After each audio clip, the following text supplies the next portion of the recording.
We are live. All right, y'all. Welcome to All Politics of Local America's number one political hip hop radio talk show. Well, listen, y'all, we back to do it again. Of course, y'all know that if it's every first Friday, y'all know it is the Payne Report. So as we wait for him to join us, we're gonna delve a little bit into all of the craziness that is going on currently in America, along with this COVID-19 pandemic. I mean, America seems like it is completely burning out of control right now. So we're going to get into this a little bit, wait for the congressman to come in the building. So we're just going to introduce ourselves. Of course, my name is Ed Riley. I'm one of your hosts here at All Politics Local. Of course, y'all know we broadcast every Friday. And of course, now we do something called Extra, hosted by, of course, one of our co-hosts, Jonathan Austin, who is also the creator and an executive producer on that show. So he's doing a marvelous job. I just wanted to say that to him publicly. I don't want to blow up his head because his head is already big. So I just want to tell him he's doing a Donna. He's over there doing a little bit of like it is, like he's Gil Noble or something. But he's doing a great job, and I just wanted to say that about him publicly. Hey, Rhino, you got to see him. He think he the man over there. You know what I mean? I saw some interviews, man. I saw some of the interviews. For 30 minutes. For 30 minutes, he don't get us to interrupt him. Don't get us to say nothing to him. You know, he act like he the interviewer entrepreneur or something. I'm like, oh, no problem. He got people texting me asking who is this guest gonna be. I'm like, wait a minute, do I work for Jonathan Austin? You know, but excellent job, Austin, that you've done thus far, man. I'm always engaged every week, looking for your 30 minutes, who you gonna talk to, and especially it seems like that Oprah Winfrey moment when you get them to talk about themselves. You know, that's when they seem to me like they get real quiet. And then they go someplace else. So great job, my brother. Well, and then, of course, so go ahead, John. No, so thank you. I very much appreciate that. All right. So y'all can introduce yourselves as well. Hi, I'm Donna K. Williams, a member of All Politics or Local, former elected official for the city of Orange. I have not been an elected official for 3 days now, like, woo, but for 3 days, and as transition happened and life moves back on. To the world, Donna. Yes, exactly. But still engaged in my community, and like you said, there's so much going on in our community that it's just like. What are we going to do now? And it's just like you just cycle. I think I was talking to a young lady who was saying during the height part of COVID in our area that so many lives were lost that you can't even remember. So there's going to be the time that we're going to have to transition from that, because actually during I can remember at one point I got notices like this person died. So it's definitely going to be as our sister Keisha said, we're going to have to sit back and we're going to have to give ourselves a time to actually mourn everything that happened during that period, because it was really a challenging time, and it's still going on all over the country, but not in our area. There's Congressman. Hello. All right, Shel. Welcome to the Payne Report. You see the congressman has got in the building.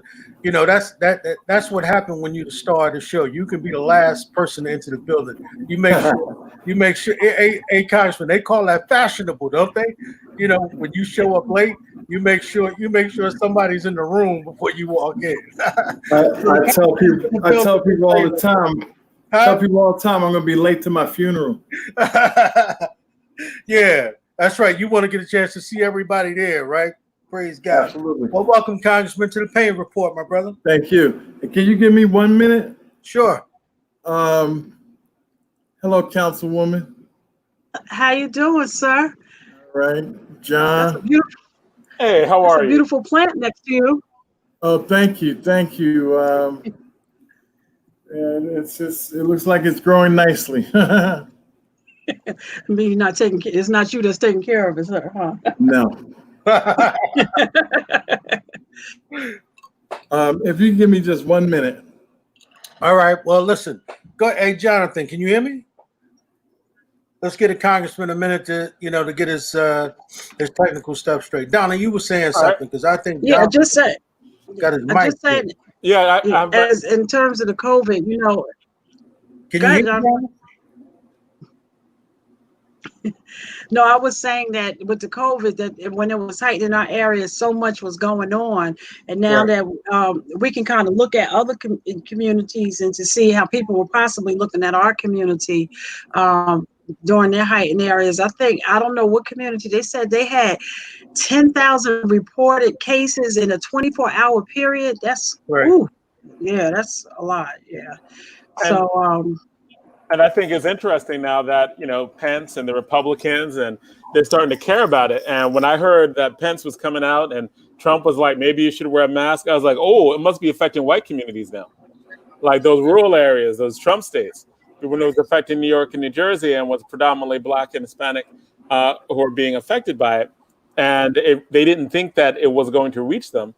I think that they had a different attitude toward COVID. But now it's like, they're like, well, maybe we should be wearing these masks. Maybe we should be slowing things down. Maybe we should.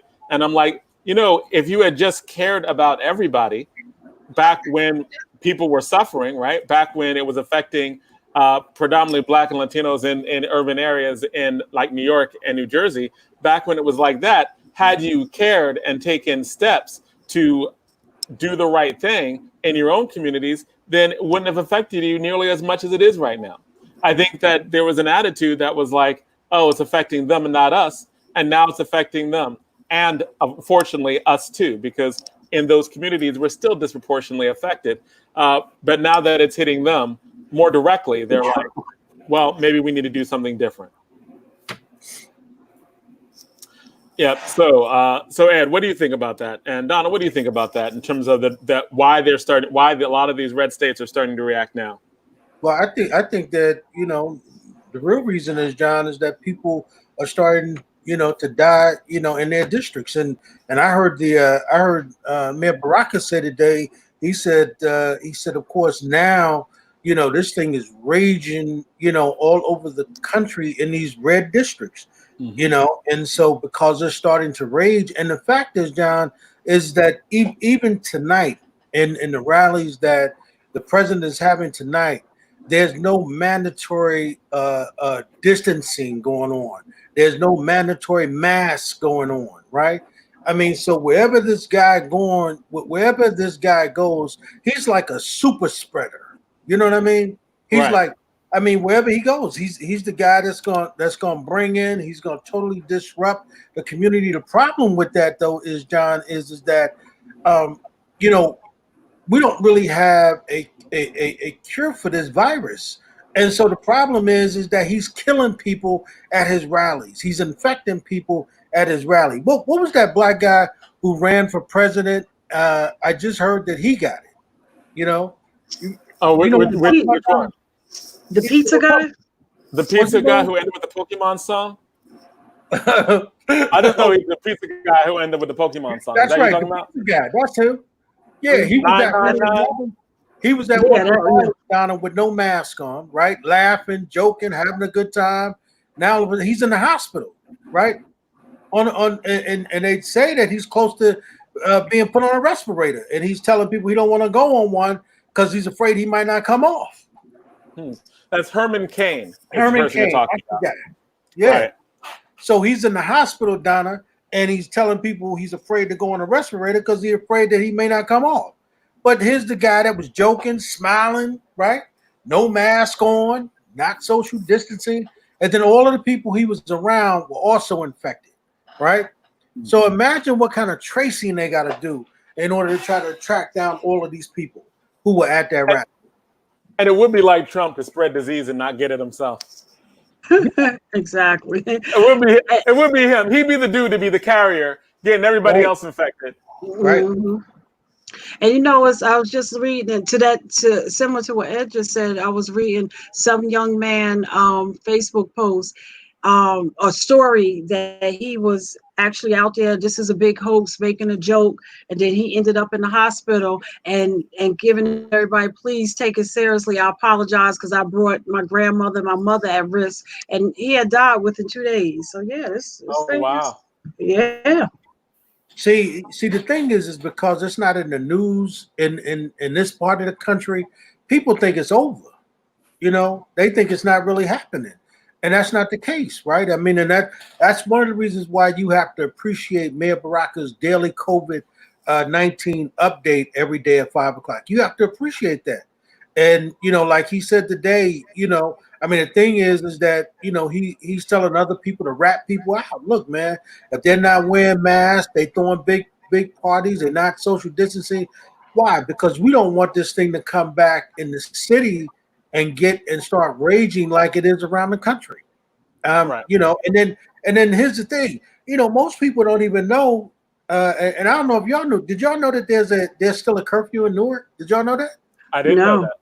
No. Yeah. No. The mayor, somebody asked the mayor that today, and he said he just has not been enforcing it. But he said, yeah. He said everybody has to be off the street at 9:30.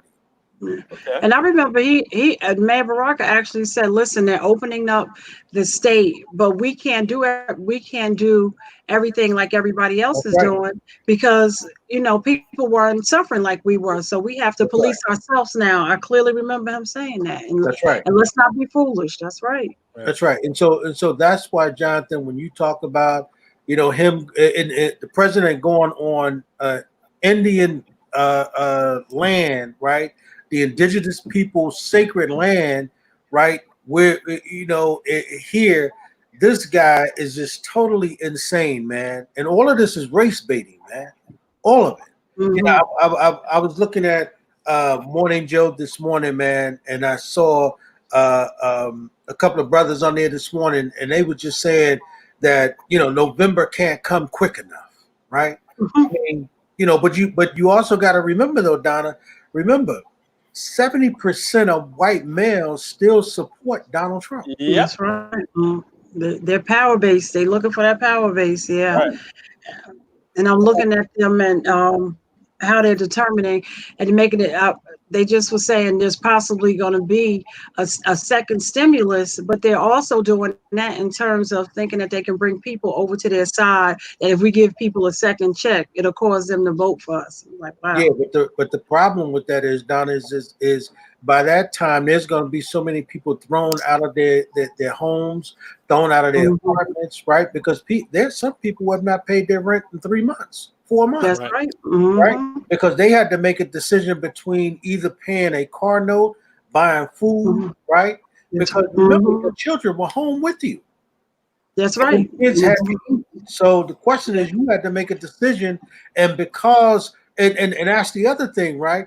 The only person who has a bill before us is Timberlake. We need to talk to her because we all need to be pushing her bill in order to make sure that her bill gets passed in the legislature, because no one is talking about making sure that rent protection is given to people in New Jersey but her. And we need to make sure that bill get done. That's right. Get her on. I'll talk to her to see if we can get her on to just see, you know, probably same thing we had to do with the prosecutors bill. We probably all hands on deck. I think we're gonna have to, right. I think that's what I think, hey, Jonathan, I think that what we're going to have to do is maybe talk with Larry and organize some sort of march, man. You know what I mean? Or because what's going to happen is if we don't get a stimulus big enough in order to cover those back rents, what's going to happen is those people, once the court is allowed to start filing suit for evictions, all of those people are going to start being thrown out. Right. That's right. Welcome back, Congressman. Thank you. Thank you. You good? I'm good. Let's go. Okay, brother. Well, it's your show. We along for the ride, brother. Oh, well, now it's really good back to be. It's amazing where these months are flying by. I tell you, it's really good to be back on the Payne Report from beautiful downtown Newark, New Jersey. Here I am. Okay. So you're not in DC right now? No. I finally finally came home. I was actually there for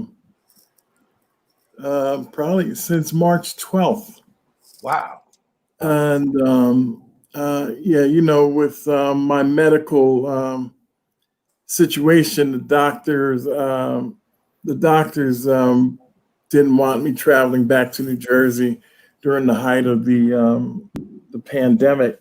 It was really tough not to be here, with my constituents and my neighbors and friends. But suffering from three of the high risk categories for death from COVID, I had three of the four. So, it was the doctors said that, they really would rather me stay in Washington. So, but finally I'm back, and really good to be back, see my children and everyone. I'm here. I took part in painting the abolish white supremacy in front of the Hall of Records. Oh, And wow. so the W and the S, the W in white and the S in abolish, that's me. All right. All right.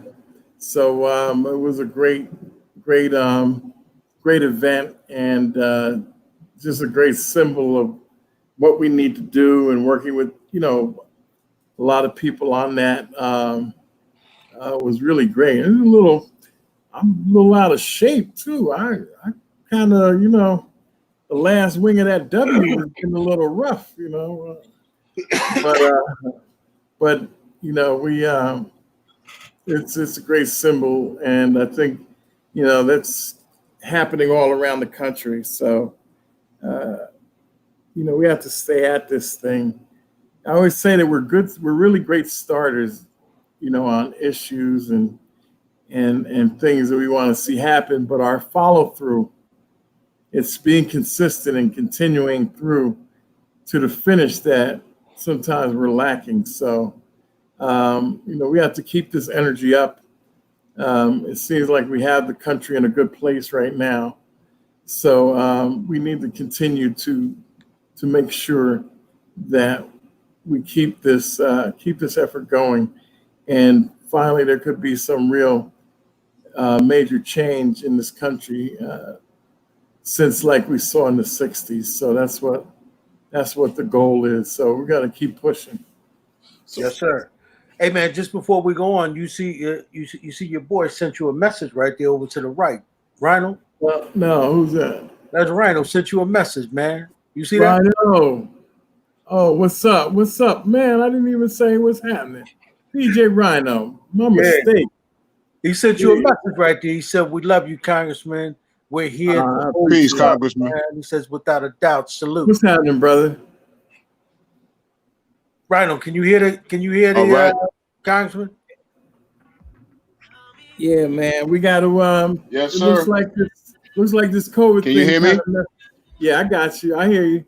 Looks like this COVID thing is gonna kind of mess us up for September, man. I was gonna do a repeat. Are you down in DC? But they've canceled the whole Most thing. definitely.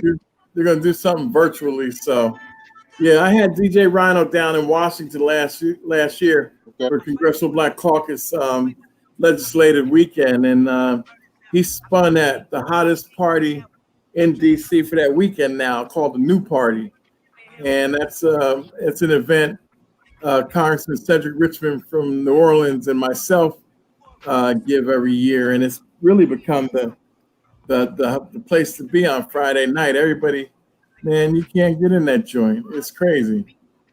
But I had Rhino down last year, and I was going to have him back this year. But we'll see what happens. Maybe we get lucky. Who knows? It's good to see you, brother. I'm here. Let me know. We're gonna do a virtual party. Yeah, right. But Congressman, let's talk a little bit, man, if we can. First off, I really want to know, man, like, do you believe that you know, this guy in the White House. I don't even know if I want to call his damn name anymore, man. This guy in the Wow, White you're talking House. about the bum? Do you really believe that he didn't know? He didn't believe the intelligence or, you know, whatever they told him. He just didn't believe it was true because he's so in love with Putin. Come on, man. What's with that, man? He's lying. I mean, so because on one hand he said he didn't know about it. He said he was never told. Then on the other hand he said, yeah, somebody told him, but he just didn't believe it because it just didn't seem real. I'm like, what's with this guy, man? Like, what is the truth, man? He's lying. Period. That's it. He's a liar.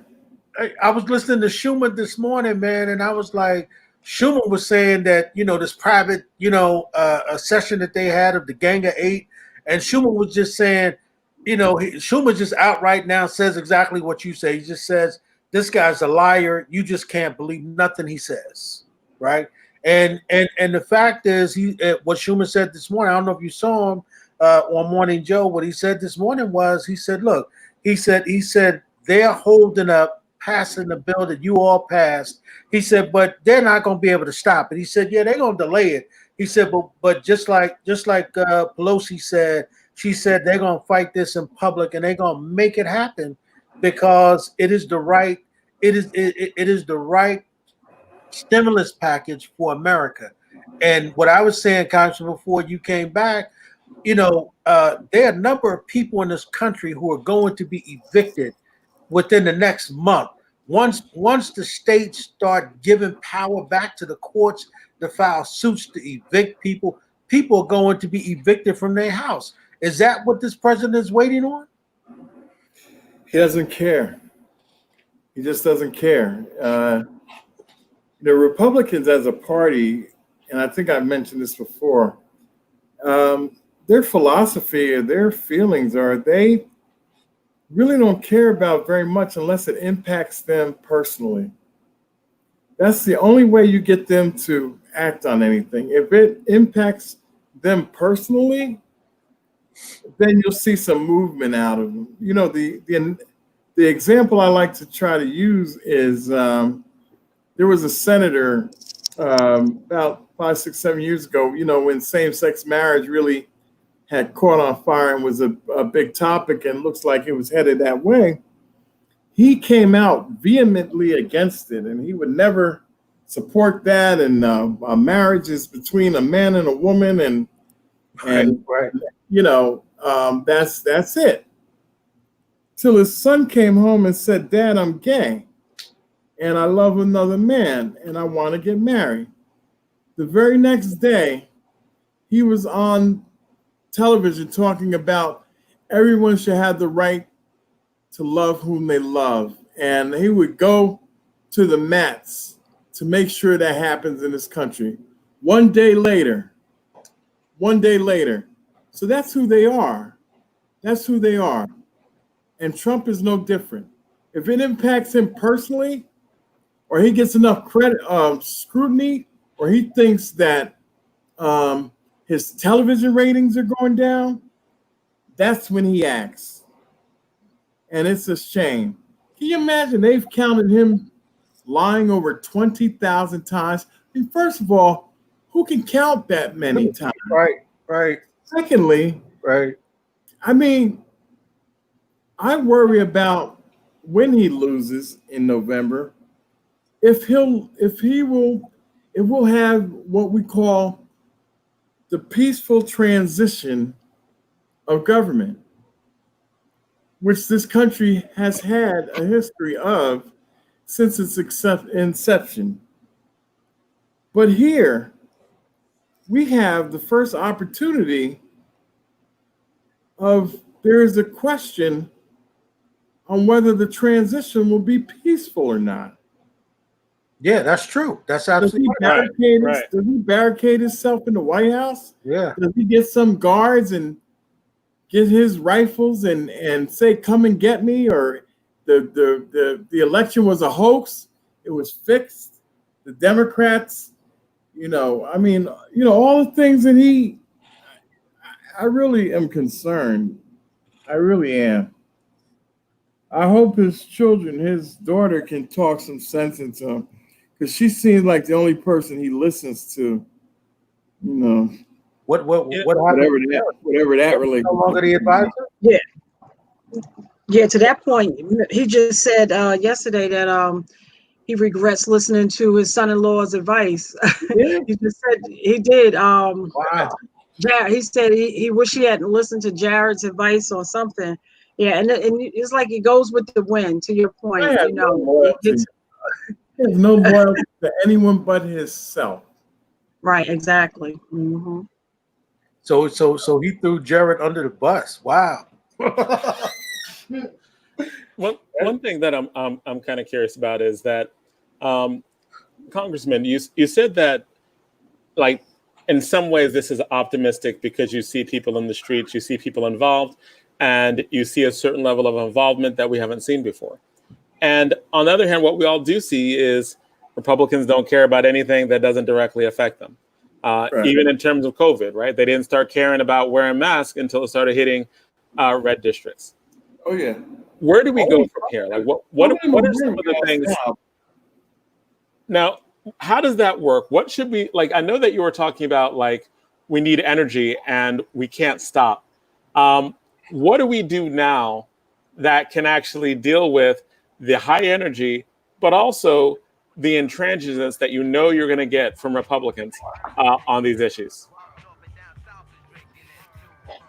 Like, how do you deal with it? Because, like, you have to deal with them every day in Congress. Do you have any hope that there's going to be some way of getting things done with them there? You know, and Congressman, before you answer that question, you know what that brings back to my mind?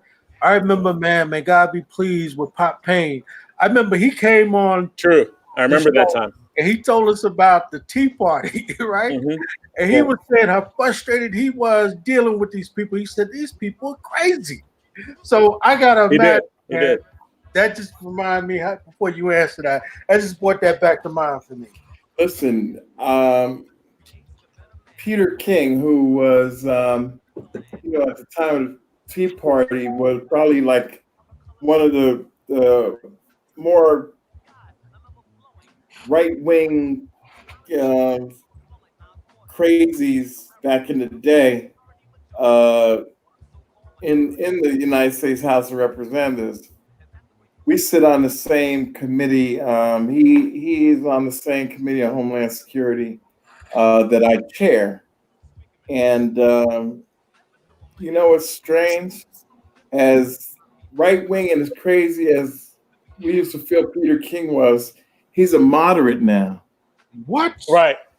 He's a moderate based on these other guys. Is so far to the right of Peter King, as Peter King is one of the reasonable guys on the Republican side. Wow. It's amazing. It's amazing how far right that these people have gone. It's incredible. Can you imagine? Peter King is a moderate basically now. Right. And hasn't changed his views much, but based on where these other people are, he's a moderate. And just for, like, because I don't think a lot of the listeners really fully recognize just how right the right has gotten. Like, what are some of the things that, just when you being in Congress and you talking to, like, Peter King, and then you talking to these other people, what are some of the things that just, like, are, wow, that this is something different? Man, those people are so far right that they're left. Wow. They've gone so far to the right that they're coming around on the left. Can you imagine? So go ahead. I was going to say, so really the only way to actually deal with them is to get them out of office, or, Absolutely. Is there a real strategy to get Puerto Rico and Washington, D.C. as states so that could balance out in the Senate? Well, is that something that's real? Well, I am very proud to have voted for D.C. statehood. And there you have 700 American citizens that are being taxed taxation without representation. Wasn't that what this country was built on? I mean, the Boston Tea Party, the right to life, liberty, and pursuit of happiness, all that stuff. Whenever you have 700,000 people, which is the size of a congressional district, Right. that don't get to vote for the president, don't have a voting member, like Eleanor Holmes Norton sits as a delegate, but she has no voting rights. So, it's due time that many disenfranchised Americans had the opportunity to exercise, their God-given right to vote. It's the only real right you're born with as an American, the right to vote in this country. And to think that generations and generations of people have been disenfranchised like that is really un-American as well. So I'm glad that the Democrats are in power.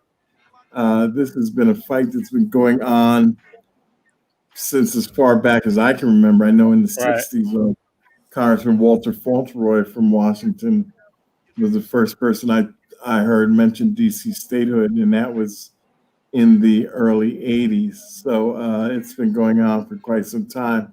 But we're here, and we have to see what the Senate does with it. But yeah, they're concerned that it would be just another swath of Democratic voters. They know that the indigenous population right now, majority is Black, but that's changing by the day. Knock on wood, I hope it's not the case, but it could very well be the last Black mayor of Washington right now that we see. Oh, so wow. So DC gets statehood just in time to be gentrified and all white. Okay. Wow. Yeah. Chocolate City, no more. Chocolate City just got wow. Got a lot of cream in it. Wow. Okay. Well, she's turning. This is the last one. She's turning it up because I think DC was actually the first city that actually did the Black Lives Matter mural. I believe it was her that kicked this off. Yeah. And she's been right down the street from the White House. Yeah. 1600. Yeah. but ironically, that is probably when DC statehood will come, right? Like when it's no longer a majority Black city, and they'll be like, I think it's a good idea if DC becomes a state.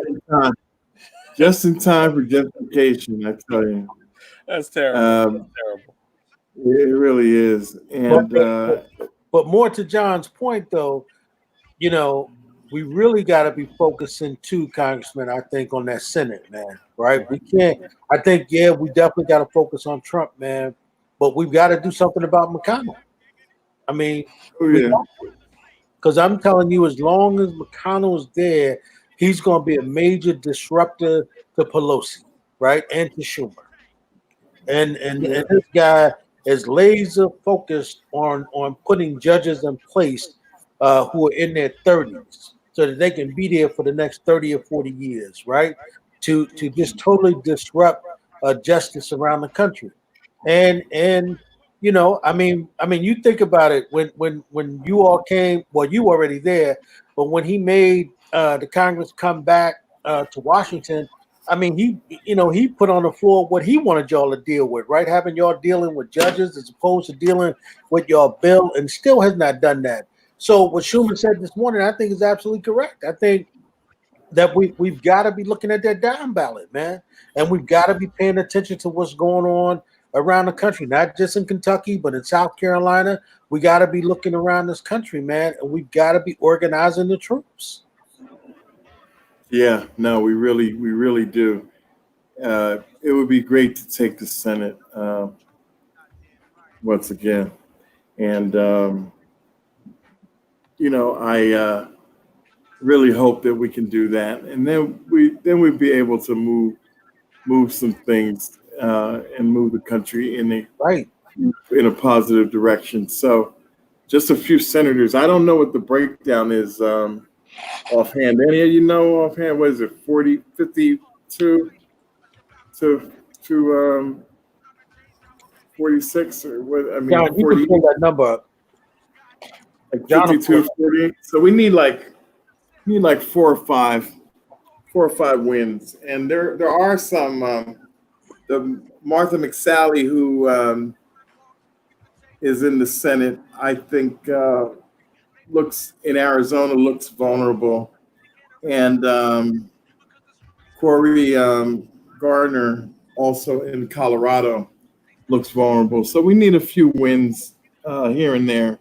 And the senator in North Carolina looks vulnerable as well.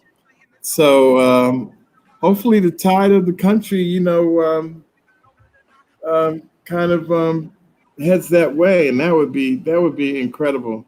Yeah, That man. would be incredible. Hope McConnell loses. I mean, I was pulling for Booker out there. Donna just threw that up for you on the right. She says the United States Senate has 53 Republicans and 47 Democrats. Okay, so we need Flip of 4. we need 6, right? Yeah. Something Yeah. like that. Okay. Yeah. So the guy in Kentucky, Booker, the brother, wasn't successful. He got close, but I really was concerned. I mean, naturally, I had a natural hope that he won, but politically, I was a little concerned. In my heart, emotionally, I wanted to win, but my heart was pulling for him, but my head was questioning whether a black could win in Kentucky. On a statewide level, there are no statewide elected officials in Kentucky, and just think, if you have Rand Paul and Mitch McConnell, that kind of tells you where the state is. So Right. for us to go from Mitch McConnell to a brother, I thought was A stretch. a bit of a stretch. Right. So I was really saying, let's secure the seat first. Let's get a Democrat in there, and then let's have a battle, with Democrats. But we need this young lady to win. So Yep. we'll probably travel out there to try to help her bolster her efforts. I did it about 4 or 5 years ago when a young lady was running against Mitch McConnell at one time. Amy McGrath, I think her name was, but she wasn't successful. Hopefully this young lady can win, and that would be, I mean, even if we didn't win the Senate back, just to get rid of him would be very rewarding. Yes. Well. Currently, it's we have 45 Democrats. We have 2 independents. That means that if we win the presidency, we would need 3. We need to flip 3 seats in order to have a tie vote and have the vice president break the tie. The independents usually vote with the Democrats. Because one of them is Bernie Sanders. Yeah. Yep. So what would we do? Like, if there's given what's going on in the country right now, given all the stuff that what we see with like massive protest and people rethinking things from monuments to different ways of looking at white supremacy, what if there was a Democrat? We have a Democratic Congress and a Democratic Senate and a Democratic president. What do you want to do? I mean, you don't have to do. I'm not going to give you a big but just off the top of your head, what is the thing that you would be like, yeah, we got to do this? Like the thing that makes you smile. I want to bolster the Affordable Care Act. I would like to see the Gateway project be finalized. That a multi-billion-dollar project that could really have jobs and people will have careers and be able to retire off of that project. And that's building a new tunnel into New York City? Correct.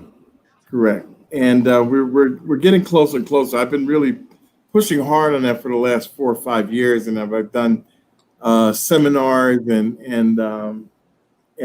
different types of efforts in helping minorities be ready for that multi-billion-dollar project.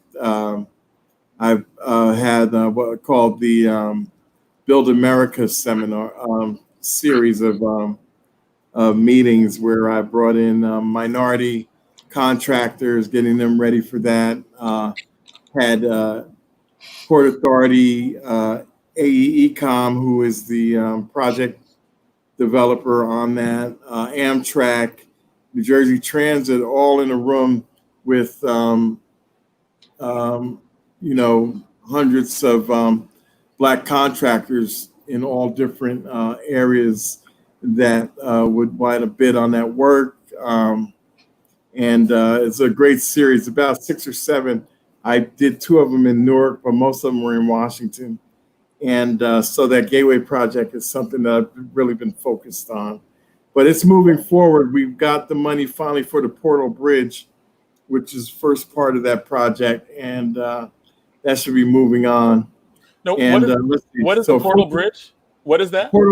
Portal Bridge is a bridge between New York and New Jersey in Hackensack, over the Hackensack River, that is 110 years old, and was first designed in the Civil War.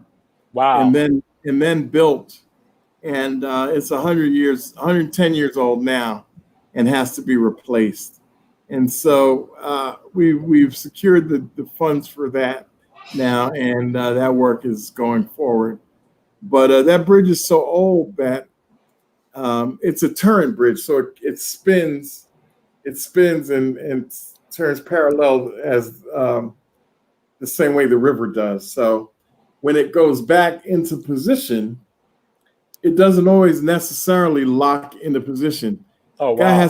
Guy has to go up there with a sledgehammer and knock it into position. No. Yeah, and No. as I can tell you, as a commuter, you could be on that train in the morning, and you could be on the other side. The Portal Bridge is stuck again. It's generally how it goes. Yeah. And so a dude has to get on with a sledgehammer and be like, "Oh, this bridge! I need to bang this bridge back." Oh. Yep. And this bridge, mind you, if it goes down for any length of time, traffic between Boston and Washington, D.C. stops. Oh, so it's a major artery. Absolutely. We have a major artery that's over 110 years old, and they have to put it in place with a sledgehammer? You got it. It's already where it's like, we need to go manual every day, and they just now getting ready to replace it? Yeah. But Congressman, and the part you're not telling to the story is that if we can remember, the check was in hand, and Christie sent the check. President Barack sent the check. President Barack sent a check over, and that's when Christie sent a check back and said, "We're not working on that bridge." So it was ready to go. Wow. Yeah, it was horrible. Actually, what Christie did was scuttle the whole project. We would be 7, 8. We would be like 5, 6, 7, 8 years into the project now. Yeah. Had Christie not scuttled it was the Arc Tunnel was the first iteration of this project, and Christie put the kibosh on it, and then regenerated it, moved a few pieces around, changed, crossed the T and dotted an I, and came out with the new project under his name. So he didn't like it because it wasn't his project. So he changed the name on the project and then moved forward. So here we are 5, 6, 7 years later, and nothing's been done. So yeah, thank you, Governor Christie. Wow. But also, so the Affordable Care Act bolstering that, the Portal Bridge, my work around peripheral artery disease and amputations. I am going to stem the tide of amputations in this country. I am going to curtail the number of unnecessary amputations in this country. That is going to be my mission while in Congress. And also the one last thing is I think we need to look at wiping out student debt. Yes. And college being free. Yes. In this agrarian system that we live in, high school was free, and I think now a bachelor's degree is really equivalent to what a high school degree meant in the 1800s and the early 1900s. So I feel that that should be free, or at least the first 2 years. And I would like to see the 4. That's kind of a selfish request on my part. Now that I've seen my children's student loans that they're saddled Right. with, that I probably should have looked at the numbers before I promised to take care of that. But as a parent, I had decided that I was going to try not to leave my children with any debt coming out of college. And so I just looked at, and really didn't pay much attention to it the 4 years while they were in school, and now have just started looking at all of that. And I'm really overwhelmed. I'll just take, I have triplets, and my daughter's student loans alone, she owes $32,000. Wow. So times 3. So I'm probably looking at close to another $100,000 that I'm going to be responsible for. So, and I'm fortunate, and that's my point. I'm fortunate in my life that I could even entertain in being able to cover that. So I just, like you're saying that, and you're not screaming. You're not like, ah. You're like, well, not now, not on camera, but I just think of all the single parents and people that aren't as fortunate as I am. What are they going to do? And that's really what keeps me up at night.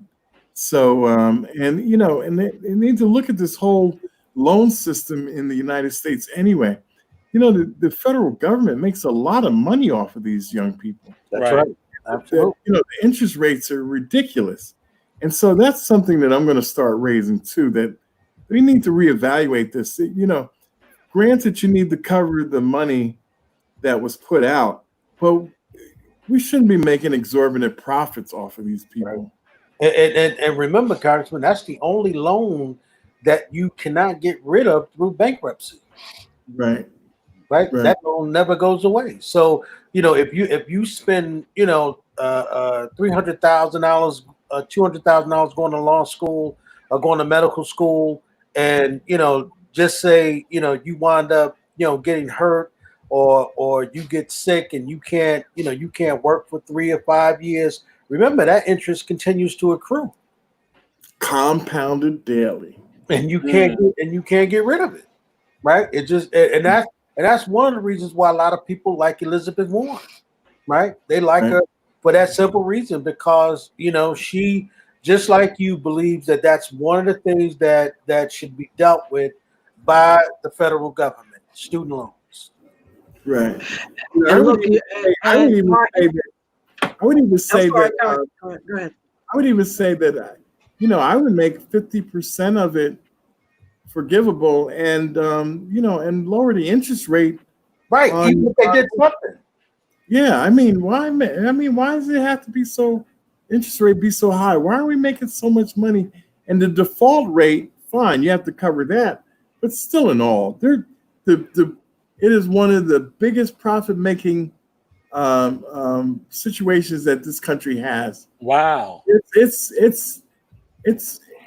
It's criminal almost. It's like a loan shark almost. Mm-hmm.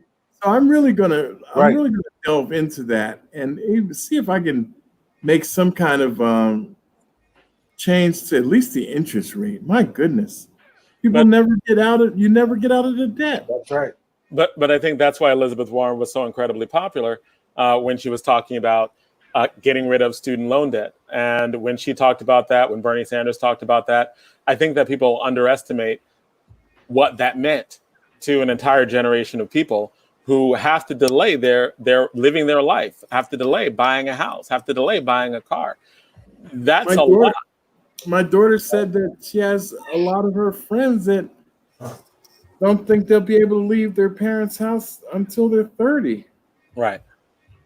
And that and you know that wasn't the way it was 20 years ago. Right. 20 years later is different. And John, you can attest to that because you remember, John, as soon as you got your job, right? You moved out of his house, right? Right. And that's not the case. You helped me move. That's I remember you helped me move. Right. And Congressman, that's not the case today. No. Right? I mean, like I said, my daughter's loans are $32,000. And that's on top of everything that I paid, you know? So it's a situation where I don't see how we can saddle young people with that kind of debt anymore. It's not right. Right. I mean, you got to ask, where's the consciousness on some of these people, right, who are involved in financing and structuring these kind of loans, right? I mean, and obviously for most of them, I know it's about money.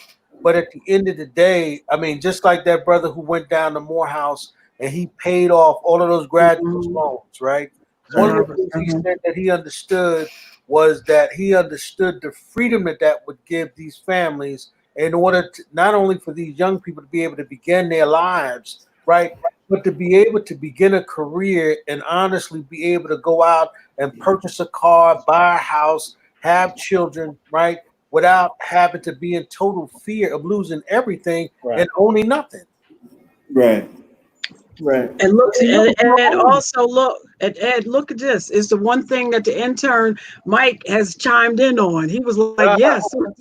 As soon as the congressman said, "Get rid of student debt," Mike was like, "Yes," and he threw some claps up. So it is the conversation that bridges across everybody in terms of what's going on now. Student debt is probably something that, which is very sad now, is that a young person can go back and talk to their parents now, and their parents may still be paying some of their own student debt. So yeah. Yes. Right. Yeah, it's really something that I'm going to commit myself to right here on the show tonight, that I'm going to try to make some inroads on that. It's too late for me, but it's bigger than me. It's a issue that. Hey, Congressman, do you remember? Do you remember when Barack Obama got elected? Remember what he said? He said it wasn't until his book came out that he was able to pay off his student loans. Him and Michelle's, right? He said he was still paying them debts. You know, amazing. And so, I mean, you got to think about it, man, that, that's a reality for everybody. And then when you talk about, when you're in that kind of debt, of course, and it's true for all of us, right? Of course, when you become an adult and you're a college graduate, you don't want to still be at home with your parents. Right. That's embarrassing, man. Right. Because a lot of our parents, as if they got a college education, they were able to get some sort of public job, some sort of career that allowed them to have a pension and at least have a house. You don't want to straddle them so that now they get toward retirement age and you putting pressure on them. Right. It's really a vicious cycle that we've created here for young people. And, that's really keeping a lot of people from going into, the medicine field. There's a shortage now. Right. And, just people are just looking at the debt that coming out of, medical school. That's right. You're going to have. So we have to incentivize also some of these vocations too, to make people want to go into it. So, well, Congressman, speaking of Elizabeth Warren and exciting young people and getting young people motivated, and I hear you're friends with Joe Biden. Can we say like no to Kamala as vice president and maybe yes to Elizabeth Warren? If he's not going to give us Stacey Abrams, give us Warren. Like, we love Stacey Abrams first. Stacey Abrams, yeah, she would do the thing. She would be a great vice president, but it doesn't seem like he's going that direction.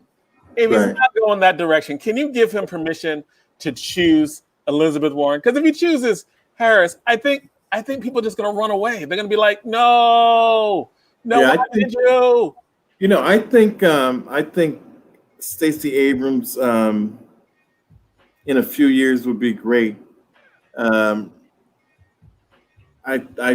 still question her experience for a job like that.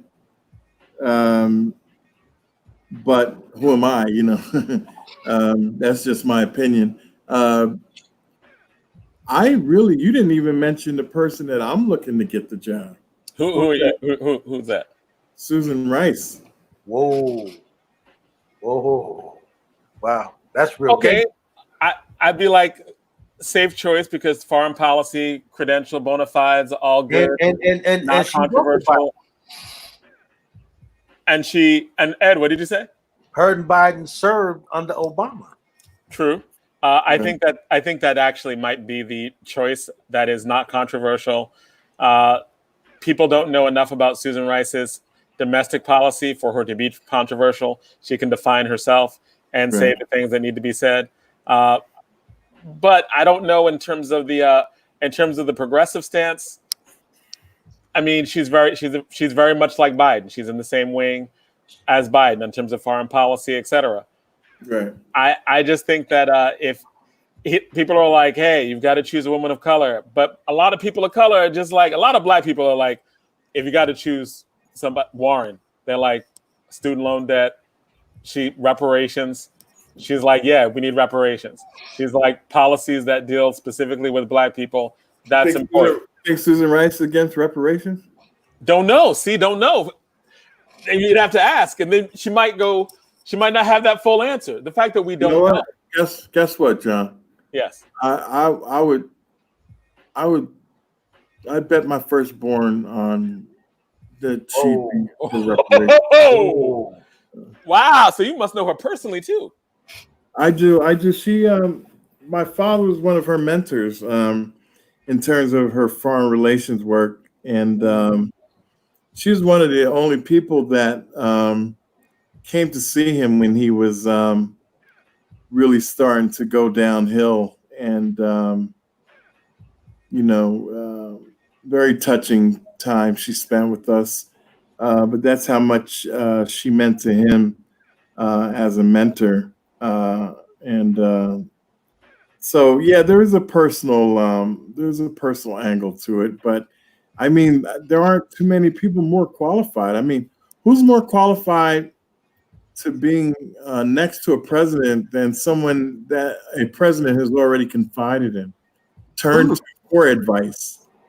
So, where you at with Val? What about Val Demings? I like Val. Val and I are very close. I like Val Demings a lot. I think she's very capable. She's commanded a police department that was probably very difficult as an African-American woman coming up through the ranks first. She was the chief of police in Tampa, Florida. And, Florida. I believe she's very competent. She's a good friend of mine too. Well, tell us more about Susan Rice, because it seems like you know her very well. And I think you probably know her better than most people in the country in terms of a personal level and also in terms of her personal politics. Because most people don't know what Susan Rice's personal politics are. To be honest, I'm not too clear on her personal politics either. I just know on a professional level, interacting with her, she's no nonsense. She's thoughtful. She is direct. She is very confident in the knowledge that she has in terms of foreign affairs. And I just really think that she would just make an incredible vice president. And God forbid ever need to step into that role as the chief executive officer of this country, that she would be prepared. And that's what I'm looking for. I'm looking for an African-American woman and someone that's prepared to be able to do the job. And like I said, you couldn't get much better than someone who a president has already confided in and has had them at their right hand. So and especially as national security advisor, absolutely. she's respected all over the world. I believe she was also representative at the United Nations. Correct. She already has international stature and international gravitas. So it would be an easy shoe, and no one can say that she wasn't like highly qualified for the job. Well respected as well, like you said, across the world. So I think that's interesting because I hadn't thought about that question, Congressman. Right? You know, what happens if something happens to Biden? Would Stacey be qualified to step into that position? And that's a serious question to ask, right? Right. And you're right. I think on that question, John, I like Stacey Abrams, but I think on that question, it would give me an issue where I might pause. You know what I mean? Okay. And believe me, I am of the thinking that experience means something, and like, yes, I'm a congressman now, but I was a city councilman, I was a county legislator, and now I'm legislating on the federal level. But it's my experiences in those other two offices that prepared me for what I'm doing now. And I mean, not that it's hard. Anybody, well, it's hard, but I mean, anyone, I'm not saying that there's something special about me that no one else can do the job. I'm just saying that this notion these days of, anybody can do anything, or, I'll just run for governor, or I'll just run for, mayor, or I'll just run for this, like Trump, not having any experience. right. I mean, you need a license to be a teacher. Oh, I should just walk into a school one day and say, hey, all right, I'm here to teach you chemistry. Never was certified in it, but hey, I just feel like that's what I want to do today. And that's the feeling I get with people in walking into these, new jobs. AOC was an anomaly. It's not the norm, and it's led a lot of people to believe that you can just walk into this thing and do it, no big deal. She's learned a lot since you see she's kind of changed her tone about how she was coming in and roughshod and this and that and that and this. You see, right. She's kind of taking a step back, all that, get rid of Pelosi and all that. You don't hear. She's much more like, I need to work with people to get stuff done. Right. Because she's learned now. And, so I'm a true proponent of, I think people need experience in doing that. And that would be my only concern about Stacey Abrams. Bright, intelligent, articulate, and her future is great. But I don't know if the second highest position in the country, if she's ready for it. Look, I'm not ready for it. So, that would just be my concern with Stacey. Okay. Well, Congressman, we are, the time always flies. Yeah. And I know I wanted to ask you that vice presidential question. And what's funny is we always get down to the end of it, Congressman, when we really start putting some meat on some of the I know, right? I'm a slow starter, man. I've always been a slow starter. You I are. get on a roll. You are. And then it's time to go. But let me just say, I hope everybody votes on Tuesday, and this is the practice run for November. And it's Right. vote by mail. Everybody only. vote by mail. Can I put a plug in for myself? Yeah. Yes, Is that all you right? can put a plug in it for yourself. I would appreciate it if people would consider allowing me to continue the work that I've started in Congress. Like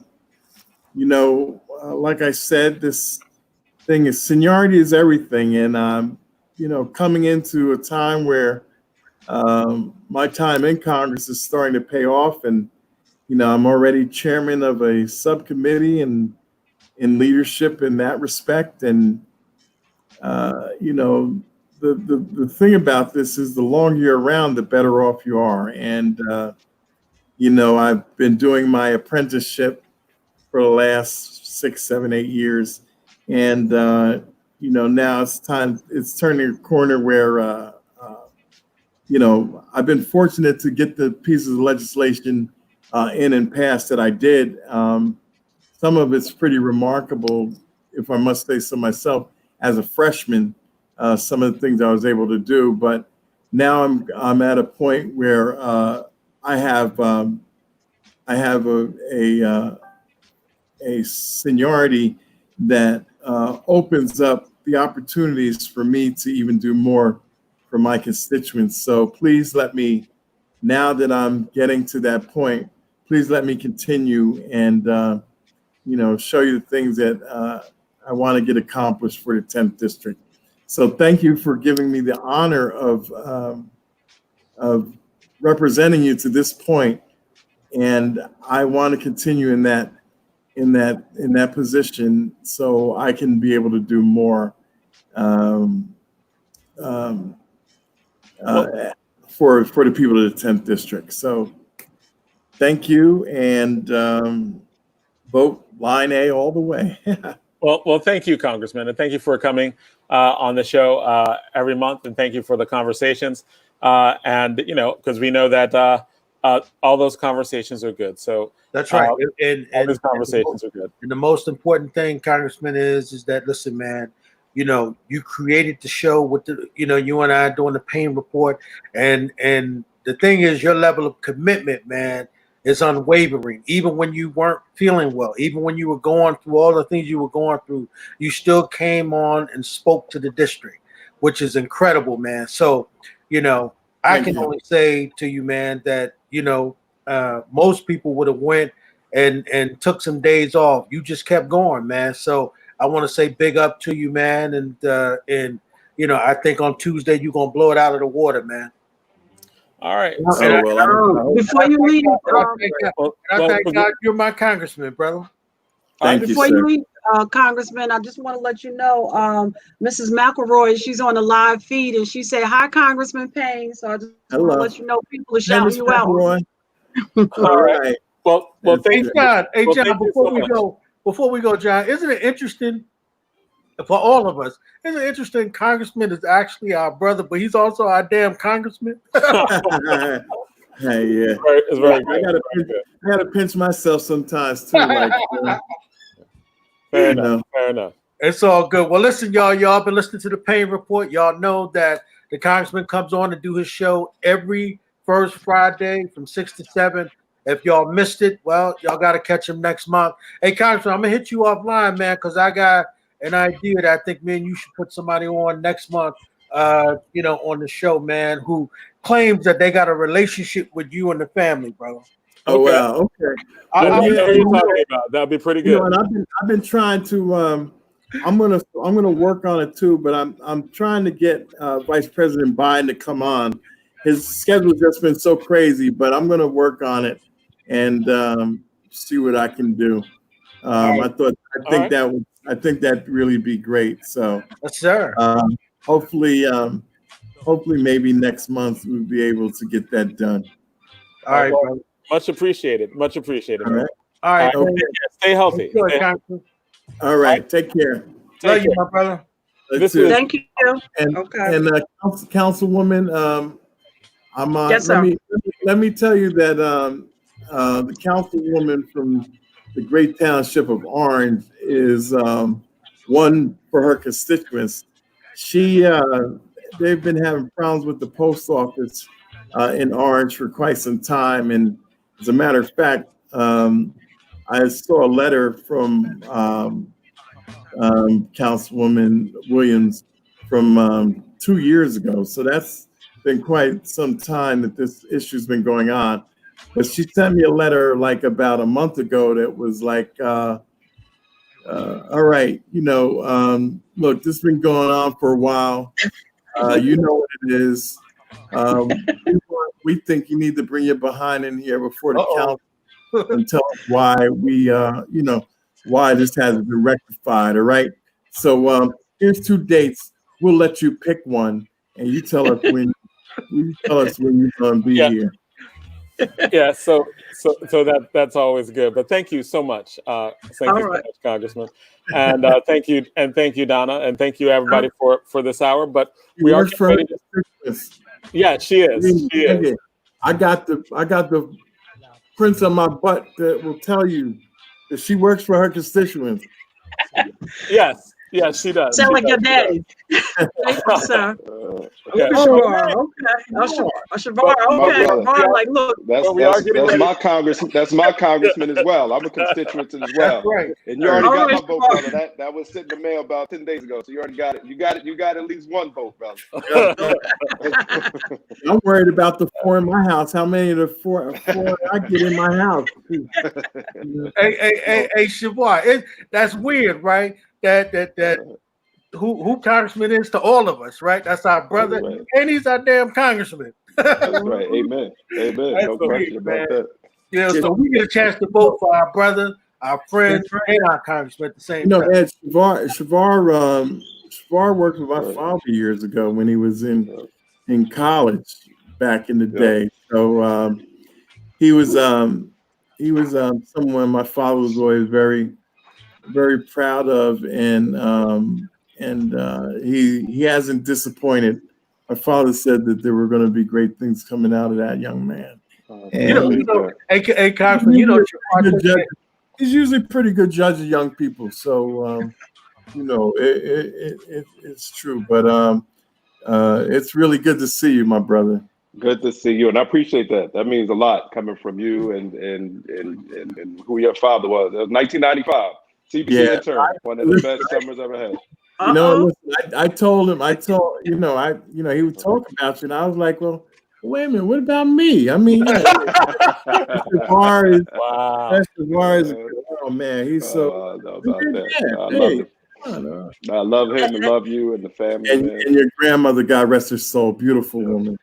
Beautiful. Well, they went to Barrington together. They were the same class at Barrington. I think your dad may have been a little bit older than my grandmother, but they were there at the same time. Absolutely. Great to see you, my brother. And as you close out, let me just give a shout out to St. James, because me and Shavar go to St. James, and when the doors of the church open, Congressman, you got to come on down to St. James again. All right, I come. Well, Lord's still working with me. Okay. I hear that. Hey, Congressman, I'm gonna tell you this about Shavar, and one day we'll have him come through. He think he a hip hop head for real, like we. No question. He is. He actually is. Now. Yeah, that's very real. Hey, Congressman, we're gonna put him in the game. We bring him in one day. All right. Now be careful now. Be careful what you ask for, my brother. I know. Be careful on that one. All right, Congressman. All right, Congressman. God bless, Congressman. Stay well. So thank you so much. And this is All Politics Are Local, America's number one political hip hop radio talk show. We've just finished the Payne Report with Congressman Donald Payne, and we are getting ready to enter into the second part of the show, the 7 o'clock show, where we are going to have we're going to start off with a conversation with a one-on-one conversation with Shavar Jeffries, and we're going to talk about the case that he's working with right now. And so we're going to start off with Shavar. You are advising on a case right now in New Jersey, and it's in the era where we see so much death of Black people at the hands of the police.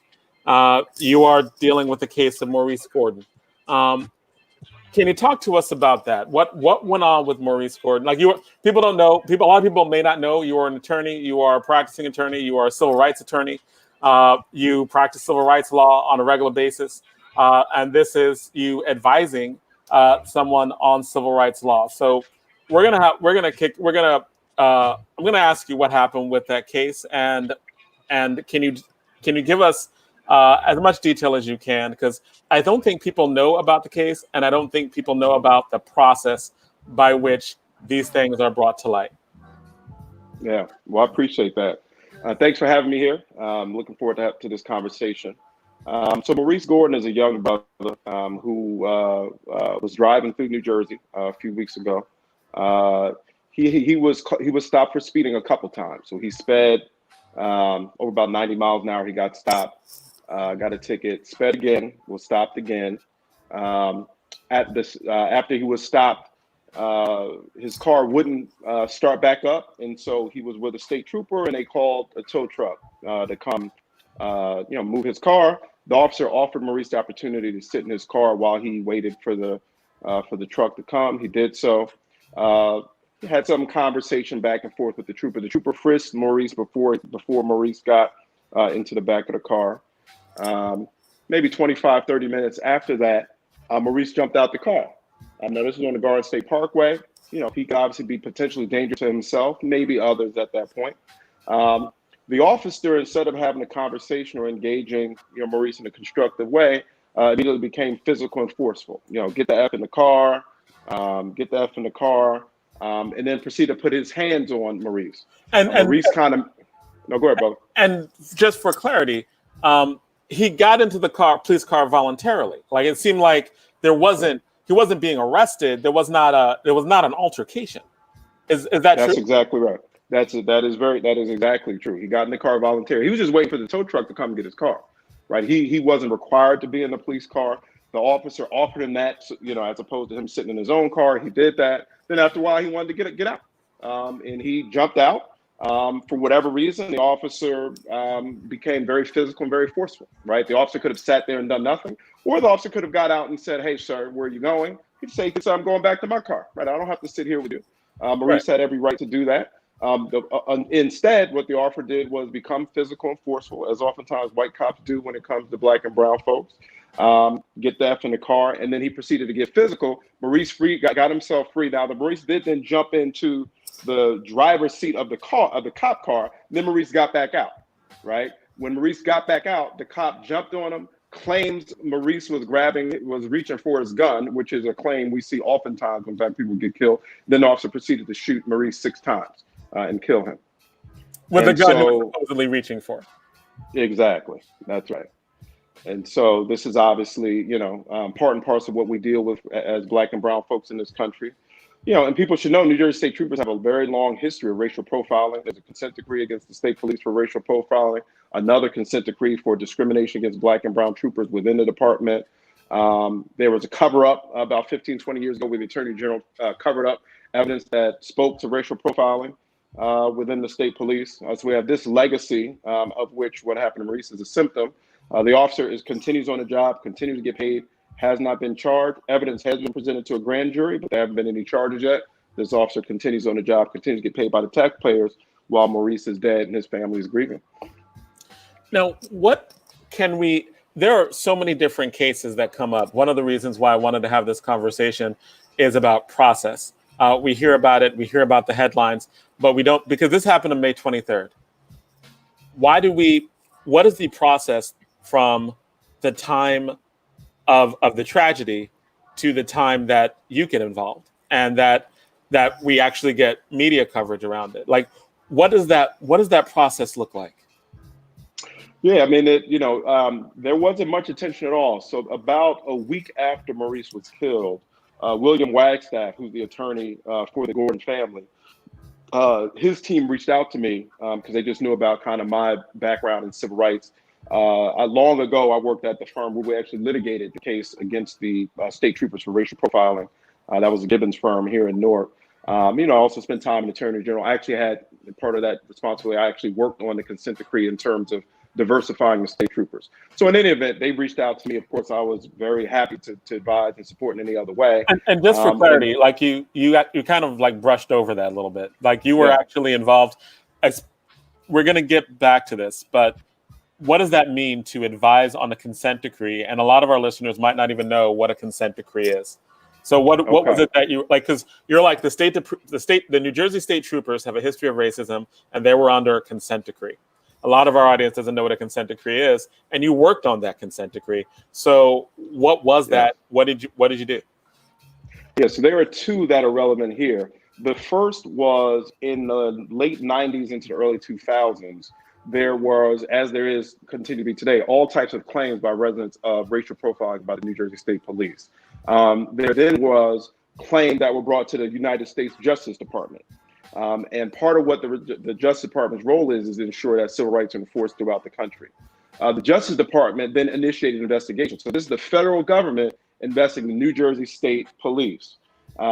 As a part of that investigation, a lot of evidence came out, and the Attorney General at the time, a guy named Peter Venero, was accused of covering up some of that evidence. There are actually calls to impeach him because of that.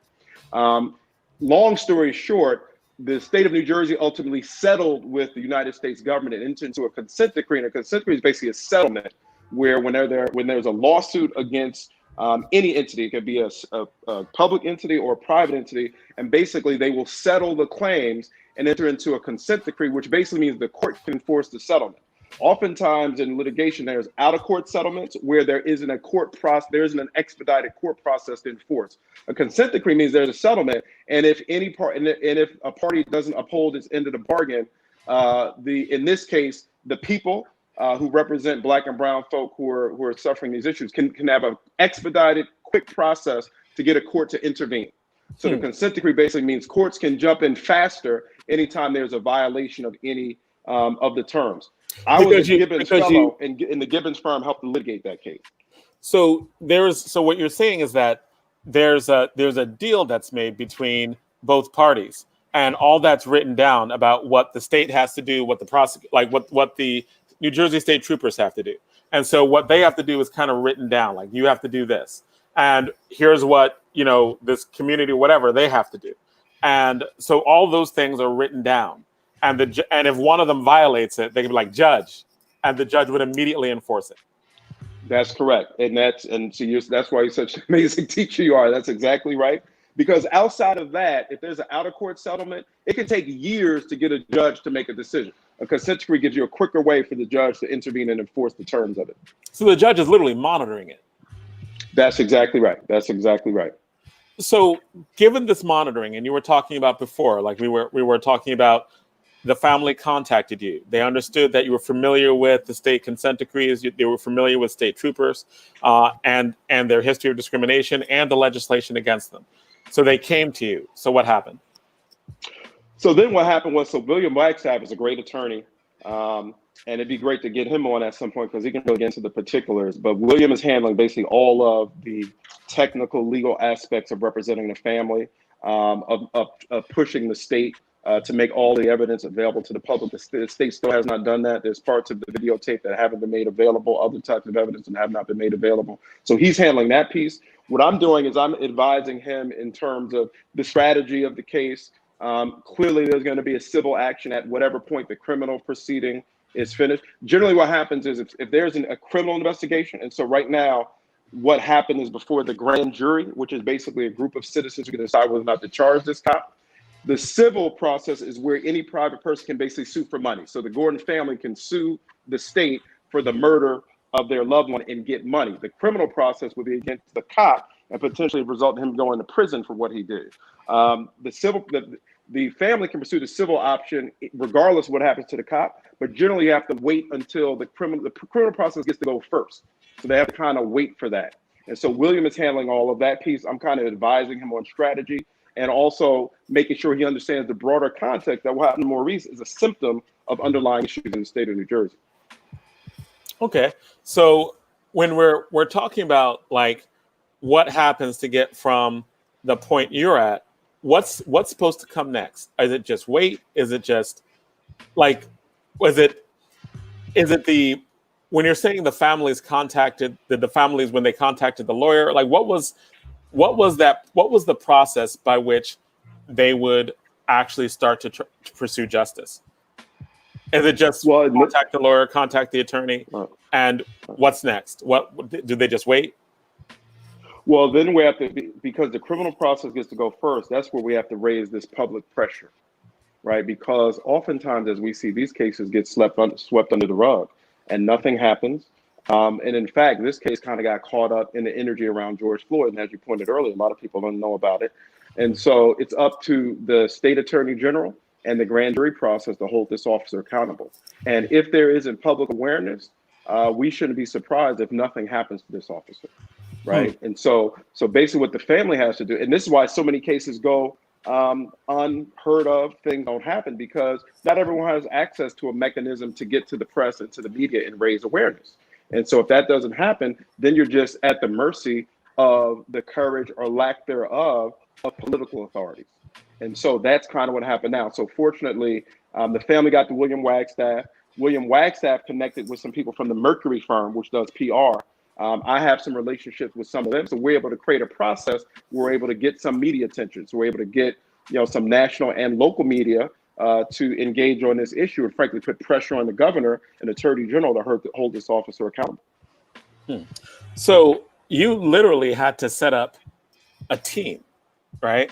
Like a legal team, legal advisors, press people. Is this and not to do families when they go through this, is it like a process of hiring all these people? Is it a process of like legal aid? Is it a process of like ACLU and like how do if I'm just a regular person and this happens, what are those options? What are the options for that? Well, this is why I became a civil rights lawyer, because if you can't afford to pay people, all you have are those of us who do pro bono civil rights litigation. And so this is exactly why I became an attorney. And this is why Black and brown people and poor people broadly don't get justice, right? If you can't afford an attorney, it's nice to have all these rights on paper, but if you can't afford an attorney to vindicate those for you, then you might as well not have them. And so many in our community don't have access to these resources. And so their rights get violated on a day in and day out basis. So there are some nonprofit law firms which are involved in this work, which kind of work to kind of bridge that gap. The ACLU is one. The NAACP Legal Defense Fund is another. Firms like mine. You used to work for the NAACP Legal Defense Fund. Well, that was my first job. That was my first job as a lawyer at LDF's office in DC, and loved that work. And then, came back home here to Newark, and I was at the Gibbons firm, which has a public interest fellowship. That's where I worked on the racial profiling. The firm worked on the racial profiling case, and I worked on it as well. And then my firm, Lowenstein, we have a very active pro bono practice where we provide these type of services. But the need is so much larger than the services available, and this is part of the problem. Okay, and we're going to bring on back Donna to have some questions. We're also going to bring in Zaid Mohammed. Zaid is a community activist. One of the things that we had Larry Ham on a few weeks ago.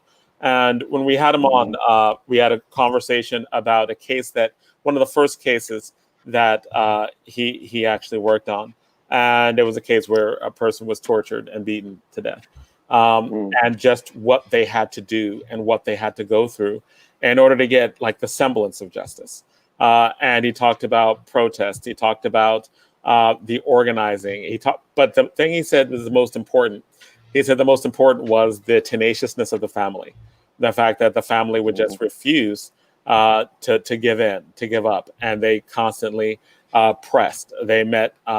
He talked about People's Organization for Progress, how they met once a week. And it was just very tenacious. What is it? How will you be able to?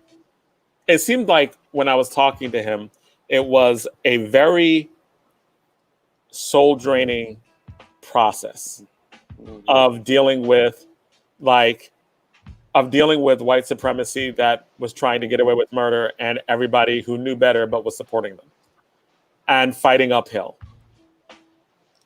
What is going to help the people who work with you, the people who are doing this work, be sustained through this?